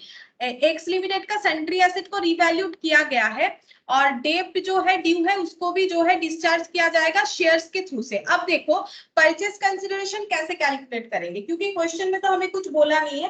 तो अगर question में हमें कुछ नहीं बोलता है, तो purchase consideration हम लोग ये मान के चलते हैं कि वो शेयर के थ्रू से ही डिस्चार्ज हो रहा है। इसमें और एक पॉइंट भी दिया है कि शेयर का यूज हो रहा है, क्योंकि लोन का डिस्चार्ज शेयर के थ्रू से हो रहा है। मतलब हम लोग बोल सकते हैं कि यहाँ पर जो डिस्चार्ज किया जा रहा है ना परचेस कंसिडरेशन का, वो शेयर के थ्रू से हो रहा है। मेथड कौन सा यूज होगा, नेट एसेट, क्योंकि यहाँ पर हमें ये नहीं बोला है कि कितने शेयर होल्डर को कौन से रेशियो में शेयर्स दिया जा रहा है, ठीक है। तो हम यहाँ पर वर्किंग नोट करके दिखा रहे हैं परचेस कंसिडरेशन का। Working note number 1, calculation of purchase consideration, calculation of purchase consideration, ठीक है। तो परचेस कंसिडरेशन कैसे कैलकुलेट होगा, देखो सन्ड्री एसेट टेक ओवर हो रहा है कितने में, 1 लाख, किसका, एक्स लिमिटेड, हम लोग एक्स लिमिटेड का ही क्वेश्चन कर रहे हैं। तो सन्ड्री एसेट टेक ओवर हो रहा है कितने का, 1 लाख का। सन्ड्री एसेट 1 लाख का टेक ओवर हुआ है टोटल, ठीक है। लेस कर देंगे लाइबिलिटी, लाइबिलिटी क्या है देखते हैं, क्योंकि net payment, net asset method क्या होता है, total asset minus total liability होता है, ठीक है। अब एक्स लिमिटेड का देख लो, टोटल एसेट कितना है, एक्स लिमिटेड का टोटल एसेट है 1,35,000, जिसमें से जो टेक ओवर हुआ है वही दिखाना पड़ेगा। परचेज कंसिडरेशन 1 लाख, क्योंकि ये business purchase in the nature of जो है परचेज है, ठीक है, मर्जर नहीं है। और लाइबिलिटी में देखो, लाइबिलिटी में हम लोग का क्या टेक ओवर होगा, लाइबिलिटी में हम लोग का सिर्फ जो है करेंट लाइबिलिटी जाएगा, ठीक है। करेंट लाइबिलिटी कितना, 25, कैसे, यहाँ पर बता दिया है क्या टेक ओवर होगा। एंड ट्रेड पेबल, तो ट्रेड पेबल करेंट लाइबिलिटी होता है, बाकी कोई लाइबिलिटी हम लोग नहीं ले सकते। क्यों नहीं ले सकते, क्योंकि ये business in the nature of purchase है, जो एमलगमेशन है, तो यहाँ पर जो जो स्पेसिफिकली बोलेगा वही लेना पड़ेगा। तो ट्रेड पेबल बोला है तो ट्रेड पेबल ही लेंगे, जो कि 25,000 में बोला है, इसका कोई रिवैल्यूएशन अमाउंट नहीं है, तो उतना ही लेना पड़ेगा, ठीक है। ये हो गया मेरा ट्रेड पेबल। तो माइनस करने से आ जाएगा 75,000, ठीक है। ये मेरा क्या हो गया, परचेस कंसिडरेशन, ठीक है। परचेस कंसिडरेशन कैलकुलेट करने के बाद ये पता करना पड़ता है कि उसको हम लोग डिस्चार्ज कैसे करें। ये देखो यहाँ पर मैंने स्टार्टिंग में तुम लोग को ये चीज भी लिखा है, मैंने हर एक चीज को पार्ट पार्ट लिखवाया है। तुम लोग को एक बार सारे क्लासेस जरूर देखना चाहिए, क्योंकि इतना बड़ा चैप्टर है, तो फिर भूल जाओगे तुम लोग। ये देखो सबसे पहले मैंने एक एक चीज लिखवाया है, हम लोग कैसे डिस्चार्ज करेंगे वो ढूंढना पड़ता है। शेयर देंगे, डिवेंचर, कैश। जब हमें क्वेश्चन में कुछ नहीं बोलेगा इसका मतलब इसके बदले हम लोग क्या देने वाले हैं, शेयर्स देने वाले हैं। ठीक है, ये कैसे डिस्चार्ज होगा, discharge by share of XY limited. XY limited के शेयर के थ्रू से ये डिस्चार्ज होगा 25,000 रुपीज का जो है परचेस कंसिडरेशन। ठीक है, अब नेक्स्ट हम लोग का एंट्री क्या होना चाहिए, देखो परचेस कंसिडरेशन का एंट्री क्या होगा, रियलाइजेशन अकाउंट के बाद यहाँ पर हम लोग का हो जाएगा। देखो अभी यहाँ पर भी तुम लोग को एंट्री करके दिखाया था, देखो मैंने बोला ना इसका हम लोग लेजर ज्यादा करते हैं एंट्री का। ये देखो रियलाइजेशन टू एसेट जो कि अभी अभी मैंने किया, लाइबिलिटीज टू रियलाइजेशन, फिर इसके बाद क्या होगा, परचेस कंसिडरेशन को कैसे दिखाया, यस लिमिटेड टू रियलाइजेशन। ठीक है, मतलब जिनसे पैसा मिलेगा टू रियलाइजेशन, यानी XY limited to realisation. Simple सा बात, XY लिमिटेड टू रियलाइजेशन। तो यहाँ पर क्या हो जाएगा, बाई XY लिमिटेड। ठीक है, ये क्या है, परचेस कंसिडरेशन होता है, कितने का है, 75,000 का। ठीक है, अब XY लिमिटेड अगर मैंने ओपन किया है तो वहां पर मुझे लिखना पड़ेगा टू रियलाइजेशन बोल के, PC यानी परचेस कंसिडरेशन 75,000। ठीक है, अच्छा अब नेक्स्ट क्या होगा, इक्विटी शेयर होल्डर को हम लोग कैसे पेमेंट करेंगे, मतलब ये जो पेमेंट है ये किसको जाता है, इक्विटी शेयर होल्डर को जाता है। ठीक है, तो फिर इक्विटी शेयर होल्डर को हम लोग कैसे दिखाएंगे, यहाँ पर देखो इक्विटी शेयर होल्डर का टोटल पेमेंट अमाउंट कितना हो रहा है, 1,10,000, और इनको हमें देना कितना है वो भी दिखाते हैं। रुको यहाँ पर इसको क्लोज चाहे तो कर सकते हैं। ये देखो XY लिमिटेड का रियलाइजेशन का 75,000 आया, और यहाँ पर हो जाएगा, ये क्या दे रहे हैं, ये हम लोग इक्विटी शेयर दे रहे हैं, तो बाई इक्विटी शेयर ऑफ, कैसे डिस्चार्ज हो रहा है, by equity share of XY limited 75,000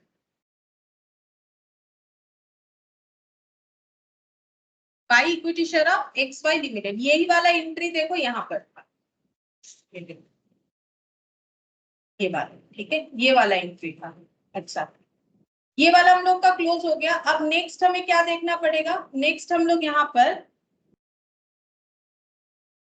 जो लोन का अमाउंट कैसे डिस्चार्ज होगा वो भी हमें बताया था। देखो लोन का अमाउंट कैसे डिस्चार्ज होगा वो भी हमें बताया था। लोन का अमाउंट बोला था डिस्चार्ज किया जाएगा बाई इक्विटी शेयर्स, तो वो उसके लिए भी क्या आ जाएगा, देखो यहाँ पर क्वेश्चन में हमें बताया था, हम खुद नहीं बोल रहे हैं, कि लोन जो अमाउंट ड्यू है ना, ये देखो इसको कैसे डिस्चार्ज किया जाएगा, XY लिमिटेड का शेयर देके। तो कितने का लोन था, इतने का, तो इसके बदले क्या देंगे, सेम इसी तरीके से लिखेंगे, equity share of XY limited. ठीक है, XY लिमिटेड का इक्विटी शेयर मिलेगा, कितना, पूरा डिस्चार्ज लोन शेयर से ही होगा, तो 15,000 का एंट्री हो जाएगा। ठीक है, हम लोग चाहे तो एक equity share of XY limited account भी ओपन कर सकते हैं, अगर करना चाहो तो अपने अंडरस्टैंडिंग पर्पस के लिए, equity share of XY limited. ये देखो ये ऑप्शन अलग, करना चाहो तो कर सकते हो। यहाँ पर देखो क्रॉस पोस्टिंग करो, टू यहाँ पर आ जाएगा XY लिमिटेड ये वाला 75,000, और टू हो जाएगा लोन अकाउंट 15,000। ठीक है, तो टोटल हो जाएगा 90,000, इधर भी 90,000, और इसको लिखना क्या पड़ेगा, ये क्या इशू हो रहा है, equity shares of Y limited जो है ये पे करके ये और ये अमाउंट को कैंसिल किया जा रहा है, तो यहाँ पर हो जाएगा बाय इक्विटी शेयर अकाउंट। ठीक है, कितना, 90,000। ये ऑप्शनल है, करना चाहो करो, नहीं तो नहीं। ये देखो यहाँ पर सिंपल सा बात है, हम लोग का रियलाइजेशन का ये एंट्री क्रॉस पोस्टिंग हुआ, इक्विटी शेयर देके ये रियलाइजेशन का पेमेंट हम लोग कैंसिल कर रहे हैं, यहाँ पर लोन का कैंसिलेशन हो गया। अब हम लोग को यहाँ पर एंट्री करना पड़ेगा शेयर होल्डर में। शेयर होल्डर में हम लोग कितना दिखाएंगे, ये देखो ये वाला, ये 90,000। ठीक है, ये देखो ये वाला अमाउंट हमें लिखना पड़ेगा, ये एक्चुअली इक्विटी शेयर होल्डर होगा, मतलब इक्विटी शेयर होल्डर को टोटल कितना मिलेगा, 90,000 मिलेगा। तो यहाँ पर हो जाएगा to equity share of XY limited. XY limited का कितना इक्विटी शेयर जो है डिस्चार्ज हो रहा है, 90,000। ठीक है, इक्विटी शेयर होल्डर को देना चाहिए था 1,10,000, उनको XY लिमिटेड में मिलेगा सिर्फ 90,000। ठीक है, तो जो बाकी लॉस है वो कितना हो रहा है, 20,000 का। इसको हम लोग क्या बोलेंगे, रियलाइजेशन लॉस। ठीक है, ये क्या हो गया, रियलाइजेशन लॉस, रियलाइजेशन लॉस। और ये रियलाइजेशन लॉस कहाँ ट्रांसफर होगा, इधर ट्रांसफर होगा, by share holder account loss 20,000। ठीक है, 20,000 हो गया। अब हम लोग इसको कर लेते हैं ऐड।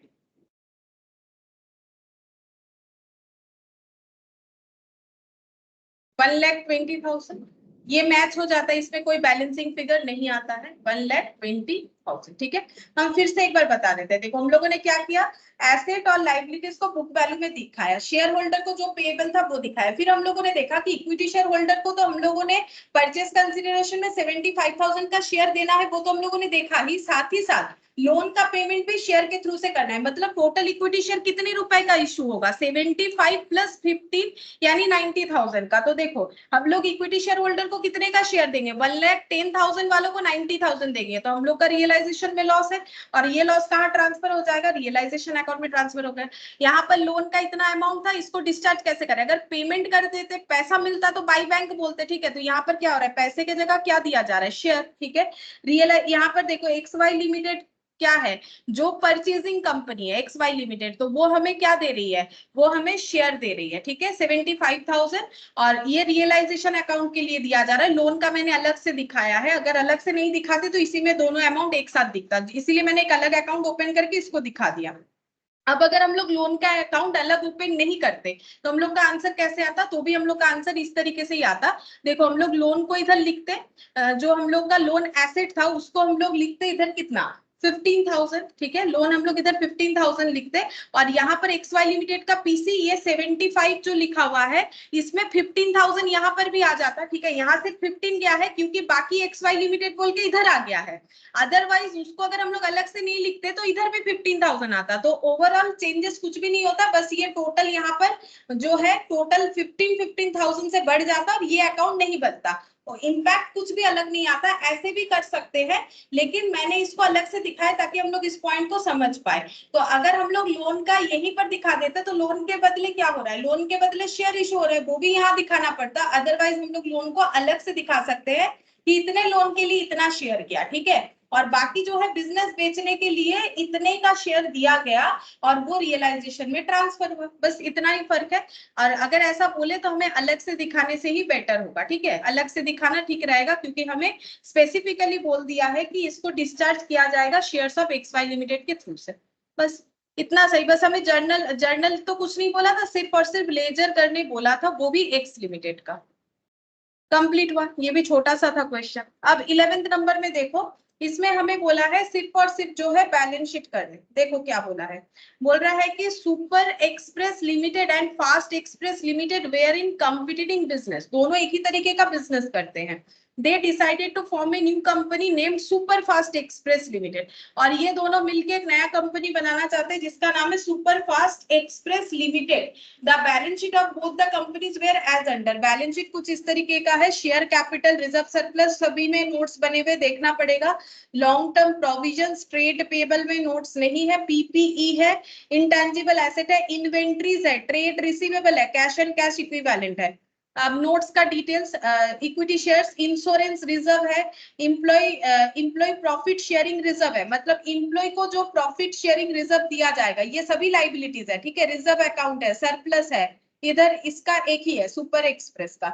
अब बोल रहा है प्रोविडेंट फंड, प्रोविडेंट फंड जो है ये इम्प्लॉय को दिया जाता है, तो ये भी हम लोग का लाइबिलिटी होता है। ठीक है, फिर यहाँ पर बोला है property plant and equipment, land and building, plant and machinery, intangible asset है एक कंपनी का।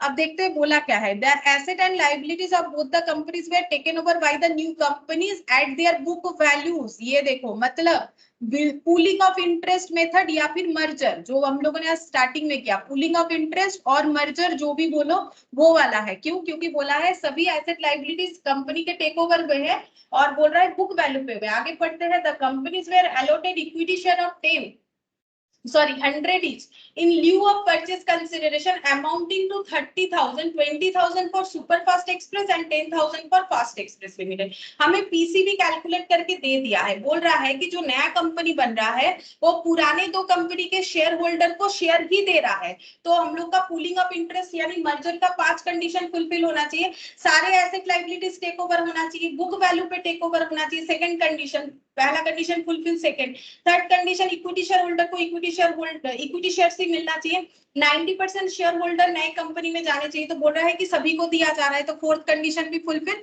और ओल्ड बिजनेस ही चलना चाहिए, तो बोल तो रहा है कंपटीटर है इसलिए मिलके काम करना चाहता है, तो जैसा काम था वैसा ही कर रहा है, ठीक है। अब बोल रहा है कि 20,000 सुपरफास्ट एक्सप्रेस लिमिटेड वालों को मिलेगा इक्विटी शेयर वालों को, और 10,000 फास्ट एक्सप्रेस के इक्विटी शेयर होल्डर को मिलेगा। यानी ये मेरा क्या बन गया, परचेज कंसिडरेशन कैसे दिया जा रहा है, इक्विटी शेयर के थ्रू से। अब बोल रहा है prepare opening balance sheet of superfast express limited, मतलब नया वाला जो कंपनी बन रहा है उसका बैलेंस शीट बनाओ कंसिडरिंग पूलिंग मेथड। अब देखो वो तो नीचे बोला था पूलिंग मेथड, लेकिन हम लोग खुद से भी पढ़ के समझ सकते हैं कि ये इंटरेस्ट ऑफ पूलिंग मेथड या फिर मर्जर, जो भी बोलो वो मेथड है, ठीक है। तो मर्जर तो बैलेंस शीट बनाना आसान है, तुम लोग को क्या करना चाहिए, दोनों को ऐड कर करके लिखना चाहिए। अब तुम लोग खुद से करो, फिर मेरे साथ मैच करो हो रहा है कि नहीं, तभी तुम लोग का प्रैक्टिस हो जाएगा, ठीक है। तो यहाँ देखो 11 से स्टार्ट करते हैं, इलास्ट्रेशन 11 देखो, question 11, balance sheet of superfast express limited, balance sheet of super fast express limited, particular notes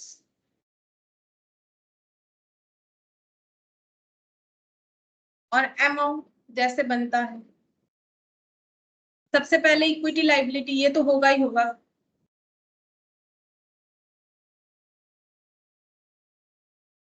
इसमें आ जाता है शेयर होल्डर्स फंड, ये सब तो कॉमन है, ये सब हम लोग ऐसे भी लिख सकते हैं, बाकी जो इंफॉर्मेशन रहेगा उसके हिसाब से लिखना पड़ता है। शेयर कैपिटल,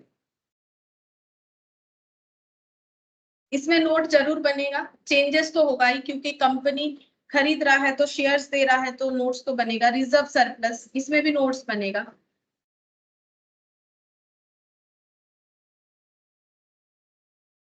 सेकंड में है, देखते हैं शेयर के बाद कुछ और है क्या, नहीं शेयर के बाद है सीधा non current liability, reserve surplus हो गया और कुछ नहीं है, non current liability.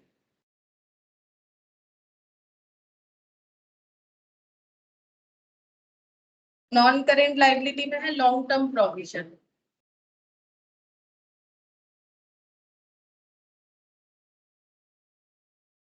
Note number 3 हो जाएगा लॉन्ग टर्म प्रोविजंस। उसके बाद करेंट लायबिलिटी में ट्रेड पेबल,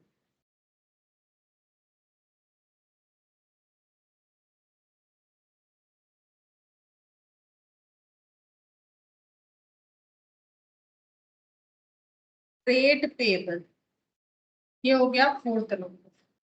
अच्छा, फिर यहाँ पर हमें करना पड़ेगा टोटल, फिर एसेट, एसेट में non current asset, non current asset दो ही हेड होता है, नॉन करेंट और करेंट। अच्छा, नॉन करेंट में देखते हैं क्या है, पीपीई और इंटेंजिबल एसेट, पीपीई और intangible asset.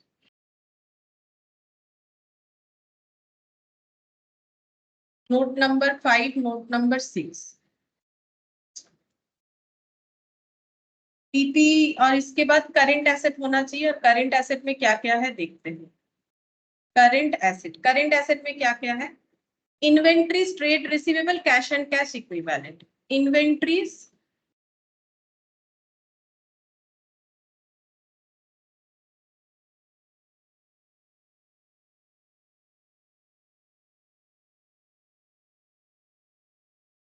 Inventories, trade receivable, cash and cash equivalent. Inventories,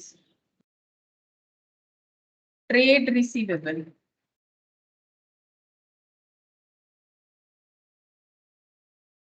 cash and cash equivalent.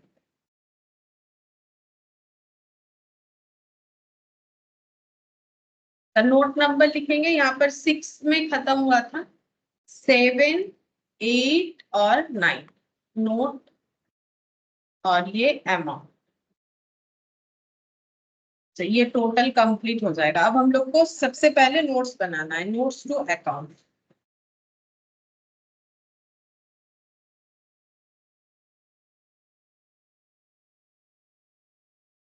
Share capital,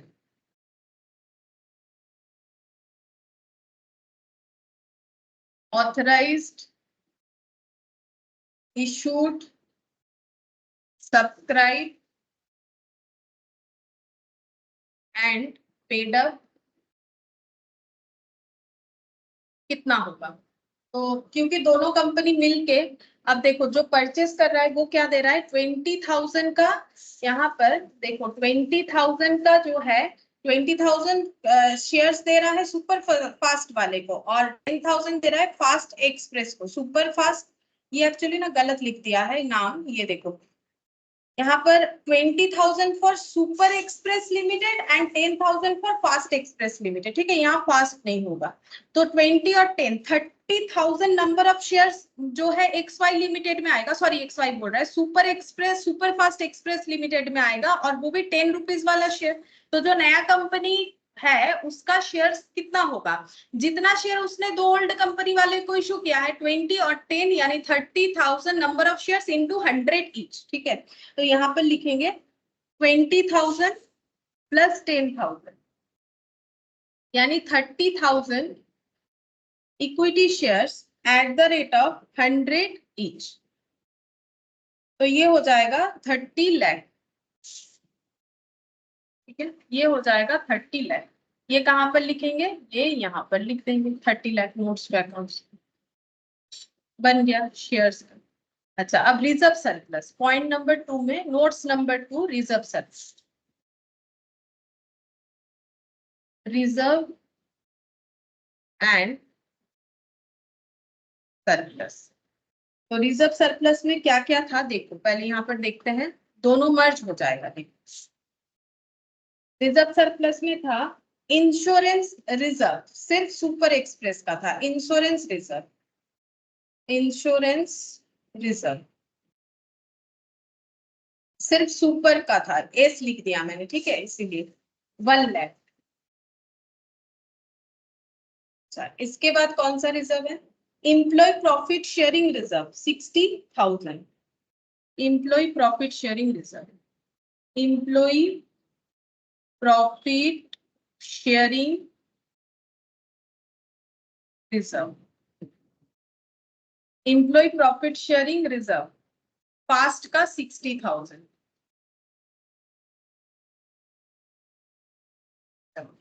फिर देखते हैं reserve account 1 lakh, reserve account 1 lakh, ये भी फास्ट का है। नेक्स्ट पेज में रिजर्व अकाउंट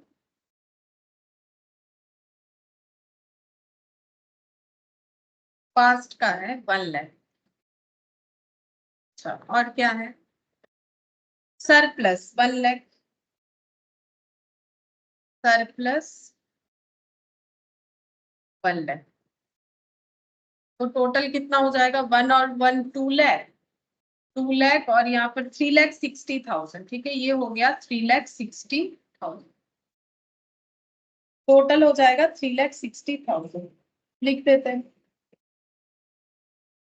नोट्स नंबर 2 में 3,60,000।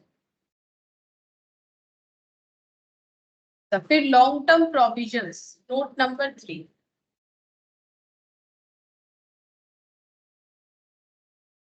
Long term provisions.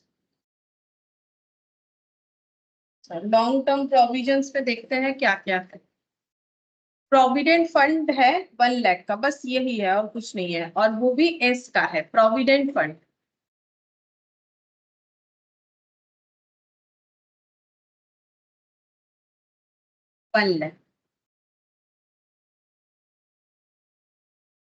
लिख लेते हैं यहाँ पर प्रोविडेंट फंड 1 लाख। अच्छा, करेंट लाइबिलिटी में ट्रेड पेबल, नोट नंबर 2,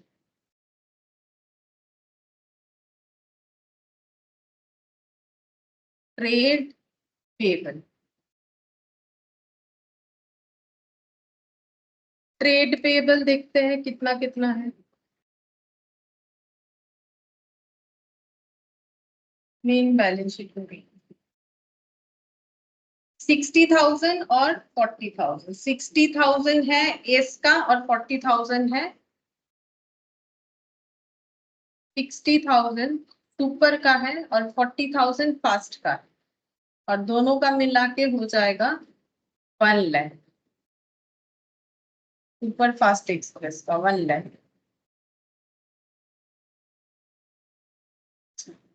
इसका टोटल भी देख लेते हैं। 1 लाख 1 लाख 2 लाख 2 लाख 5 लाख, मतलब 35,60,000 हो रहा है टोटल। 35,60,000 टोटल हो गया, ठीक है। अच्छा, अब पीपीई एसेट का नोट्स, नोट नंबर था, नोट नंबर 5, प्रॉपर्टी प्लांट और इक्विपमेंट। पीपी में देखते हैं क्या है, नोट्स में चलते हैं। पीपी का नोट्स में land and building, land and building, S का एफ का, मतलब सुपर का और फास्ट का। तो सुपर का है 10 और फास्ट का है 6, 10 लाख और 6 लाख, 10 लाख और 6 लाख, मतलब ये हो गया 16 लाख लैंड बिल्डिंग। और इसके अलावा है प्लांट एंड मशीन, देखते हैं वही लिखा हुआ था, plant and machine 4 lakh 5 lakh, plant and machine 4 lakh 5 lakh.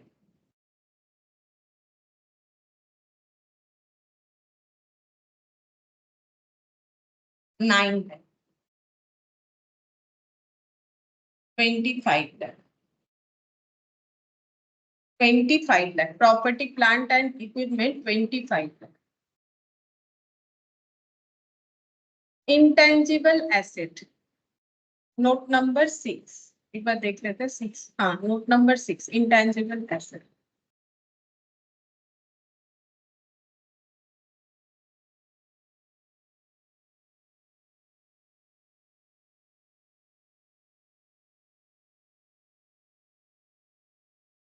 तो देखते हैं इंटेंजिबल एसेट में क्या है, गुडविल है, बस एक ही जन का है, पास्ट का है, हाँ गुडविल पास्ट का है।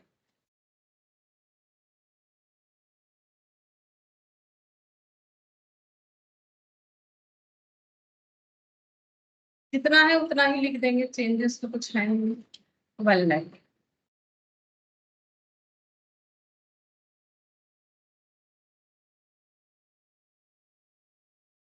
यहाँ पर हो गया 1 लाख।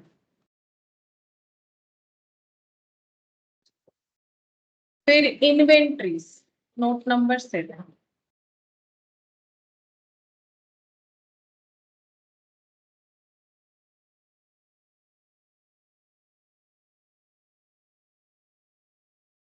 अच्छा इन्वेंट्रीज यहाँ पर देखना पड़ेगा 3 लाख और 40,000 सुपर और फास्ट, 3 लाख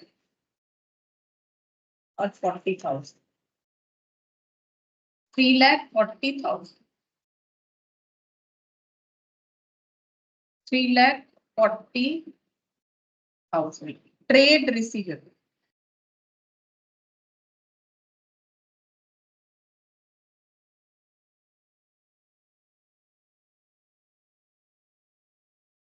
सुपर और फास्ट।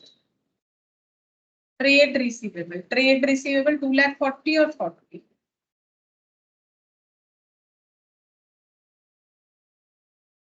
2 लाख।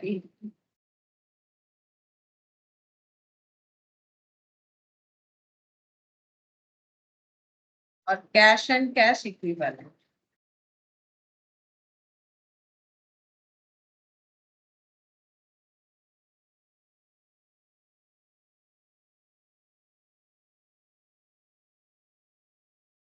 इसमें भी नोट्स बना हुआ है, तो पहले इसके नोट्स में जाते हैं। Cash at bank, cash in hand, यहाँ पे लिखना पड़ेगा कैश एट बैंक, सुपर का और फास्ट का। तो कैश एट बैंक सुपर का है 2,20,000 और 10,000, 2,20,000 और 10,000, मतलब 2,30,000 कैश एट बैंक हो जाएगा और cash in hand, cash in hand, super और फास्ट, सुपर और फास्ट। सुपर का है 10 और फास्ट का भी नहीं, 1,00,000 और 10,000, 1,00,000 और 10, 1,10,000 और दोनों मिला के हो जाएगा 1,10,000 और 2,30,000, मतलब 3,40,000।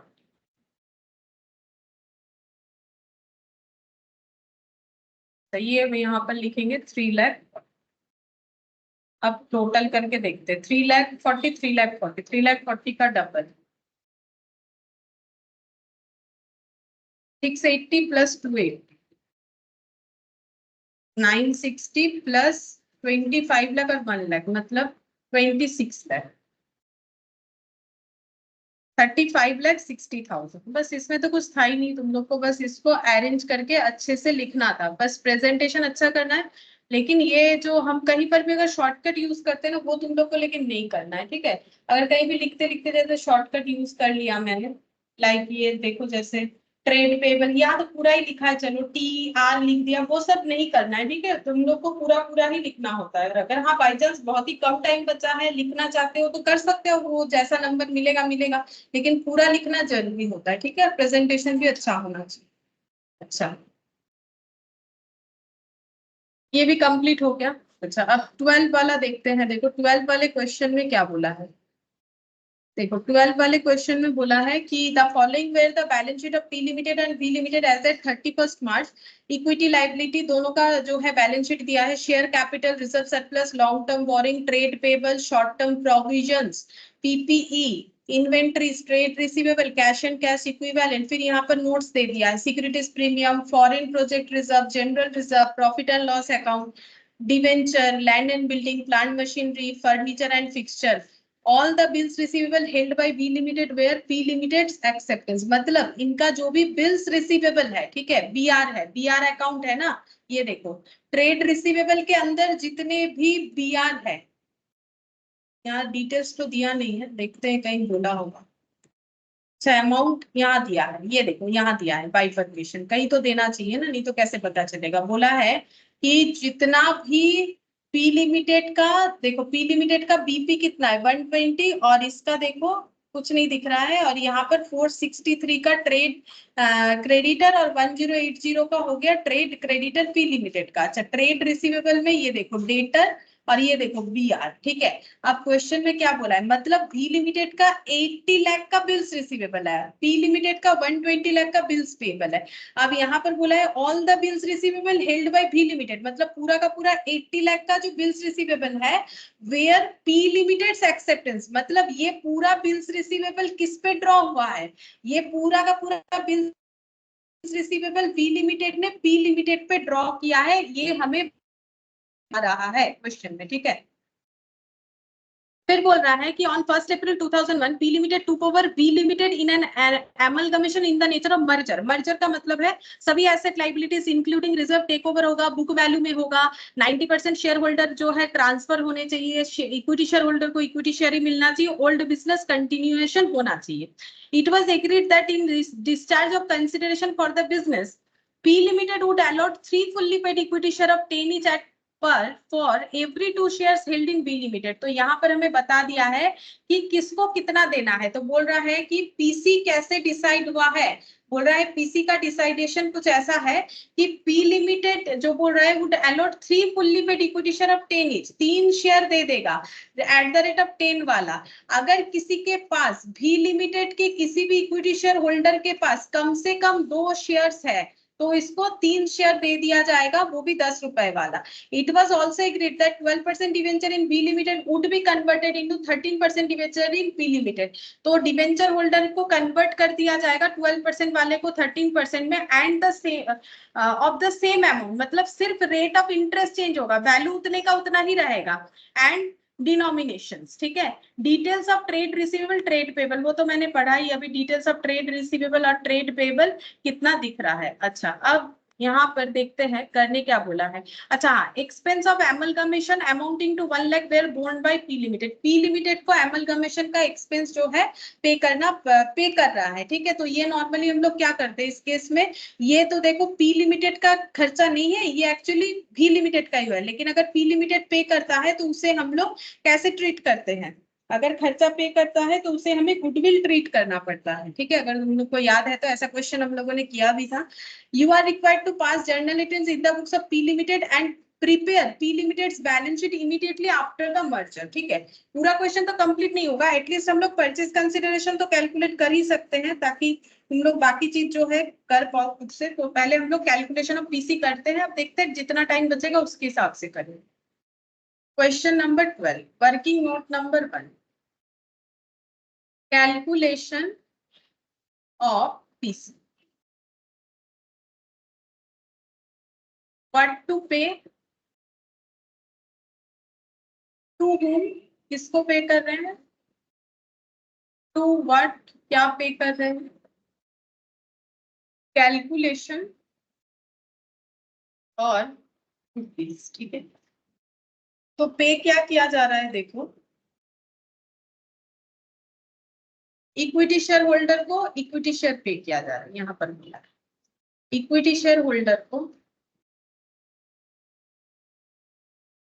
इक्विटी शेयर ऑफ, अच्छा किन को पे किया जाएगा, P2 को ओवर कर रहा है V को, तो equity share holder of V limited को पे किया जाएगा equity share of P limited. कैसे पे किया जाएगा, ये L कैसे पे किया जाएगा बोला है, देखो यहाँ पर रेशियोज क्या होगा, बोल रहा है it was agreed that it in discharge of consideration for business P limited would allot 3 paid equity share of 10 each at par for every 2। 2 अगर होल्ड करेगा तो 3 मिलेगा, तो एक के लिए 3 बाई, ठीक है, 2 के लिए 3, तो एक के लिए 3/2 इनटू जितने भी शेयर होल्डर है, इससे हमें पता चलेगा नंबर ऑफ शेयर्स इनटू जो भी वैल्यू है शेयर का, तो शेयर का वैल्यू है 10 रुपीज लिख देंगे। अच्छा, अब हमें ये देखना पड़ेगा भी लिमिटेड के कितने इक्विटी शेयर्स हैं।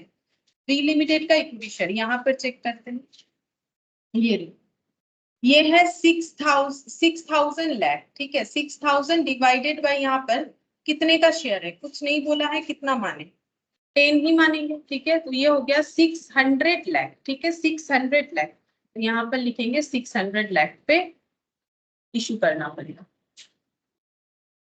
600 लाख, तो 600 लाख डिवाइडेड बाय 2 into 3, मतलब 900 लाख इंटू 10, तो 9,000 लाख जाएगा, 9,000 लाख।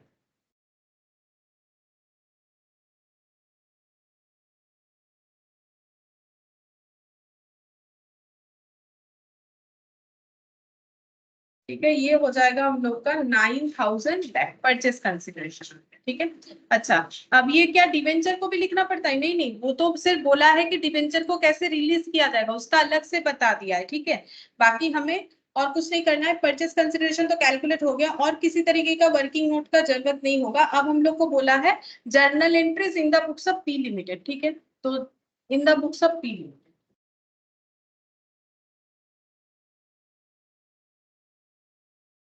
अच्छा किसका जर्नल एंट्री करने बोला है, पी लिमिटेड कौन है, जो है परचेजिंग कंपनी, टू हुम मतलब बी लिमिटेड के शेयर होल्डर को दिया जा रहा है, तो ये सेलर है, ये परचेजर है। परचेजर कंपनी सबसे पहले एंट्री क्या करती है, बिजनेस परचेज या बिजनेस मर्जर जो भी होता है टू लिक्विडेटर और सेल वेंडर कंपनी या सेलर कंपनी, ठीक है। ये वाला हमें बोल दिया था कि कैसे करना है, in the nature of purchase होगा कि इन द नेचर ऑफ मर्जर होगा, बोल ही दिया था मर्जर होगा, ठीक है। तो बिजनेस मर्जर अकाउंट डेबिट पहला एंट्री, बिजनेस मर्जर या परचेज भी लिखा जाता है, लेकिन मर्जर है तो मर्जर लिखेंगे, to liquidator of V limited,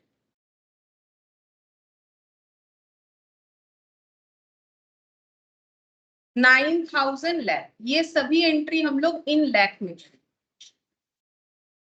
ठीक है। अच्छा, अब इन्होंने लिया क्या क्या है उसका एंट्री करना पड़ेगा, हम और नैरेशन नहीं दिख रहा है, ठीक है। इन्होंने लिया क्या है उसका एंट्री करना पड़ेगा। टेक ओवर क्या क्या हुआ है, सारे एसेट लायबिलिटीज ही टेक ओवर हो जाएंगे, देख लेते हैं। यहाँ से स्टार्ट करते हैं मेन जो है बैलेंस शीट से, तो एसेट साइड से स्टार्ट करते हैं। तो PPE, property plant equipment, 4 number note में जाके देखना पड़ेगा क्या क्या है। Land building, plant machinery, furniture, fixture. अच्छा, लैंड बिल्डिंग तो होगा नहीं, क्योंकि ये देखो ये इधर वाला वी लिमिटेड लिखा हुआ है, तो पी लिमिटेड टेक ओवर कर रहा है, तो वी लिमिटेड का तो लैंड बिल्डिंग है नहीं। तो प्लांट मशीनरी, फर्नीचर, फिक्सचर। तो plant machinery, furniture, fixture. Plant machinery है 5,000 लैख का, ये भी सब लैख में ही दिया हुआ है, ठीक है information. Furniture fixture 1750, furniture fixture हो गया 1750। और देखते हैं कोई एसेट है या नहीं, नहीं, और कोई एसेट यहाँ नहीं है, मतलब फिक्स्ड एसेट नहीं है। अब चलो करेंट एसेट में देखते हैं। Inventories, trade receivable, cash and cash equivalent. Inventories, trade receivable, cash and cash equivalent.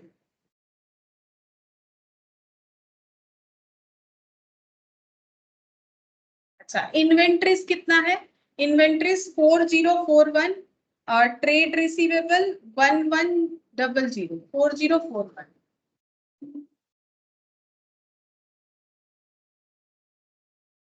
और कैश एंड कैश इक्विवेलेंट 609। अच्छा, ट्रेड रिसीवेबल का ना दो नाम है, देखो ट्रेड रिसीवेबल तो यहाँ टोटल में 1100 दिया है। अगर हम लोग वी लिमिटेड का ट्रेड रिसीवेबल देखेंगे तो ट्रेड डेटर 1020, VR 80, तो हम लोग इसको ना अलग अलग करके लिखेंगे, वो ज्यादा बेटर होता है। इसको ट्रेड डेटर लिख देंगे और यहाँ पर वैल्यू को ऐसे चेंज कर देंगे। देखो ट्रेड डेटर मतलब दोनों को स्प्लिट करके लिख रहे हैं और कुछ नहीं, क्योंकि हमें पता है अगर नहीं दिया हुआ रहता तो बात अलग था यहाँ पर। और बिल्स रिसीवेबल, ठीक है, बिल्स रिसीवेबल 80, दोनों मिला के लिखा था मैंने, लेकिन अगर मुझे अलग अलग नाम दिया हुआ है तो अलग ही लिखना पड़ेगा। अच्छा, और लाइबिलिटी टेक ओवर में देखते हैं लाइबिलिटी में क्या क्या टेक ओवर हो रहा है। लाइबिलिटी में टेक ओवर हो रहा है, चलो लाइबिलिटी साइड चलते हैं। यहाँ पर long term boring 3 number notes में जाना पड़ेगा। 12% डिवेंचर, 12% डिवेंचर 1 लाख, 1 लाख नहीं है 1000 लाख है, 12% डिवेंचर। अच्छा, और क्या है देखते हैं, इधर कोई नोट्स नहीं, नोट्स तो नहीं है इधर, इधर चलते हैं। ट्रेड पेबल, ट्रेड पेबल का शायद हमें बताया है कितना क्या है, 463। और शॉर्ट टर्म प्रोविजन ये लिख लेते हैं, short term provision 700, short term provision 700। अच्छा, और यहाँ पर है ट्रेड पेबल 463, इसका भी बाइफर्केशन दिया हुआ रहेगा, यहाँ से देखते हैं। देखो 463 ट्रेड क्रेडिटर नाम दिया हुआ है, तो चलो वही लिख लेते हैं, टू ट्रेड क्रेडिटर।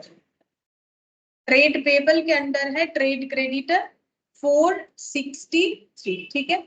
अच्छा, और रिजर्व, अब रिजर्व चेक करना पड़ेगा। रिजर्व सारे रिजर्व टेक ओवर होता है, इंक्लूडिंग स्टैट्यूटरी रिजर्व भी, अभी थोड़ी देर पहले नोट्स दिखाया था।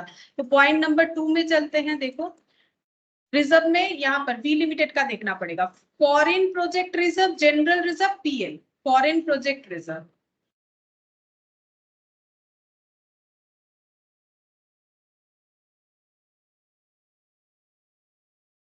310, जनरल रिजर्व 3200।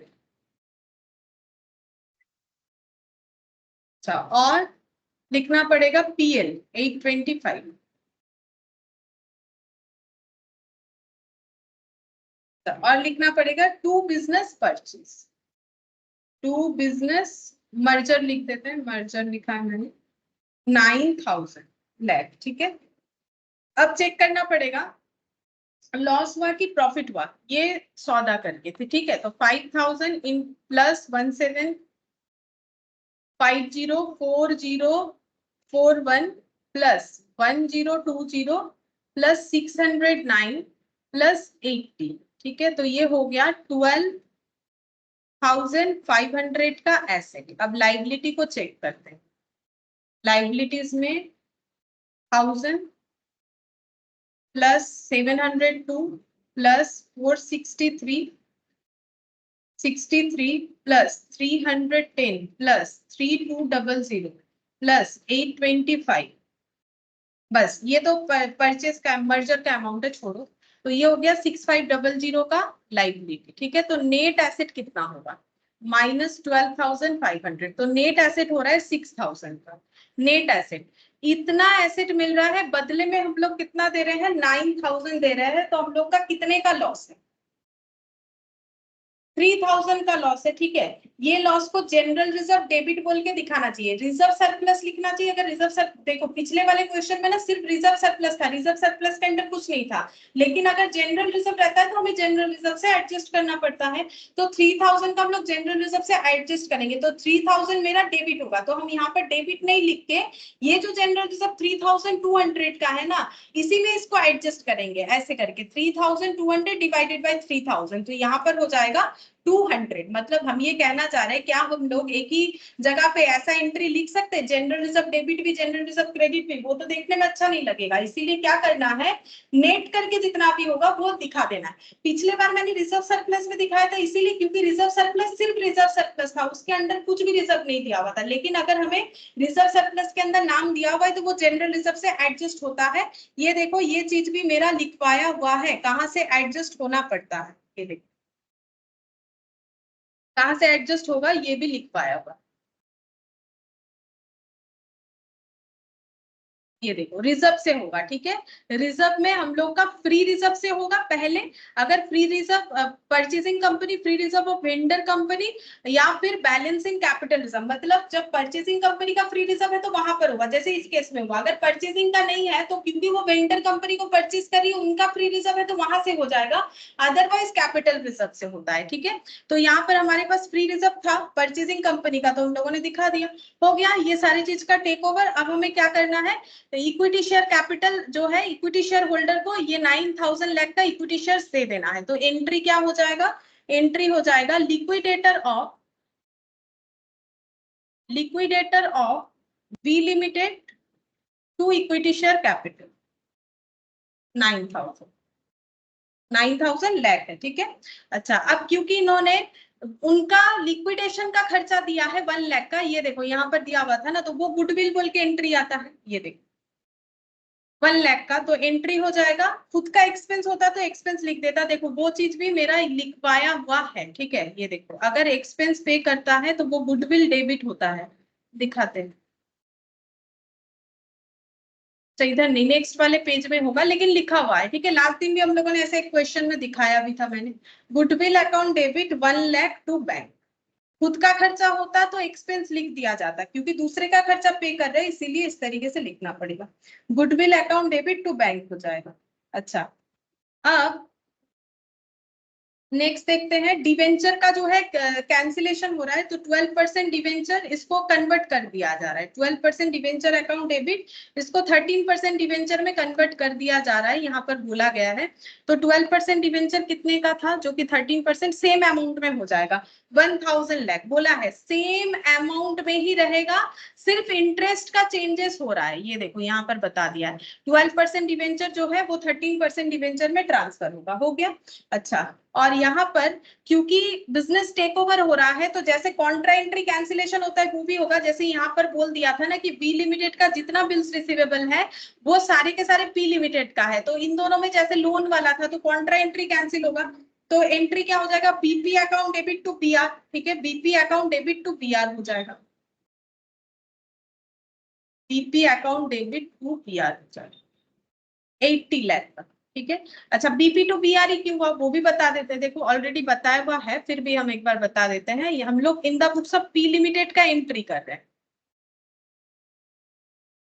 देखो हम लोग इन the books of P limited का एंट्री कर रहे हैं, ठीक है। पी लिमिटेड कौन है, पी लिमिटेड जो है वो परचेसिंग कंपनी है, ठीक है। अब यहाँ पर अगर ट्रांजैक्शन देखोगे तो पी लिमिटेड का जितना भी बीपी है वो जो है मतलब उसमें से 80 लाख का जो है पी लिमिटेड का जितना भी बीआर है वो सारा का सारा पी लिमिटेड का है। अब अगर पी लिमिटेड टेक ओवर कर रहा है बी लिमिटेड का तो फिर उसका क्या हो जाएगा, जितना भी बिल्स है रिसीवेबल है वो कैंसिल हो जाएगा, बिल्स रिसीवेबल एसेट होता है वो क्रेडिट हो जाएगा, और जितने अमाउंट का साइमल्टेनियस जितने अमाउंट का यानी 80 लाख का जो बीपी इसमें इंक्लूडेड था वो बीपी कैंसिल हो जाएगा। तो कॉन्ट्रा एंट्री करके बीपी टू बीआर कैंसिल हो गया। तो देखो एंट्री हम लोग का कंप्लीट हो गया। इसके बाद तुम लोग को करने के लिए बोला गया है जो है पी लिमिटेड का balance sheet immediately after the merger. तो मैंने तो सिखा ही दिया तुम लोग को कैसे करना चाहिए, तो तुम लोग खुद से कोशिश करके देख सकते हो कि मर्जर होने के बाद बैलेंस शीट कैसे बनेगा। अभी थोड़ी देर पहले एक बैलेंस शीट मैंने दिखाया और यहाँ पर बस एक ही क्वेश्चन बचेगा 13। तो नेक्स्ट क्लास में बैलेंस शीट करवा के 13 नंबर का क्वेश्चन और एमसीक्यू करवा के ये चैप्टर हम लोग का क्लोज हो जाएगा। ठीक है, फिर आज इतना ही करते हैं।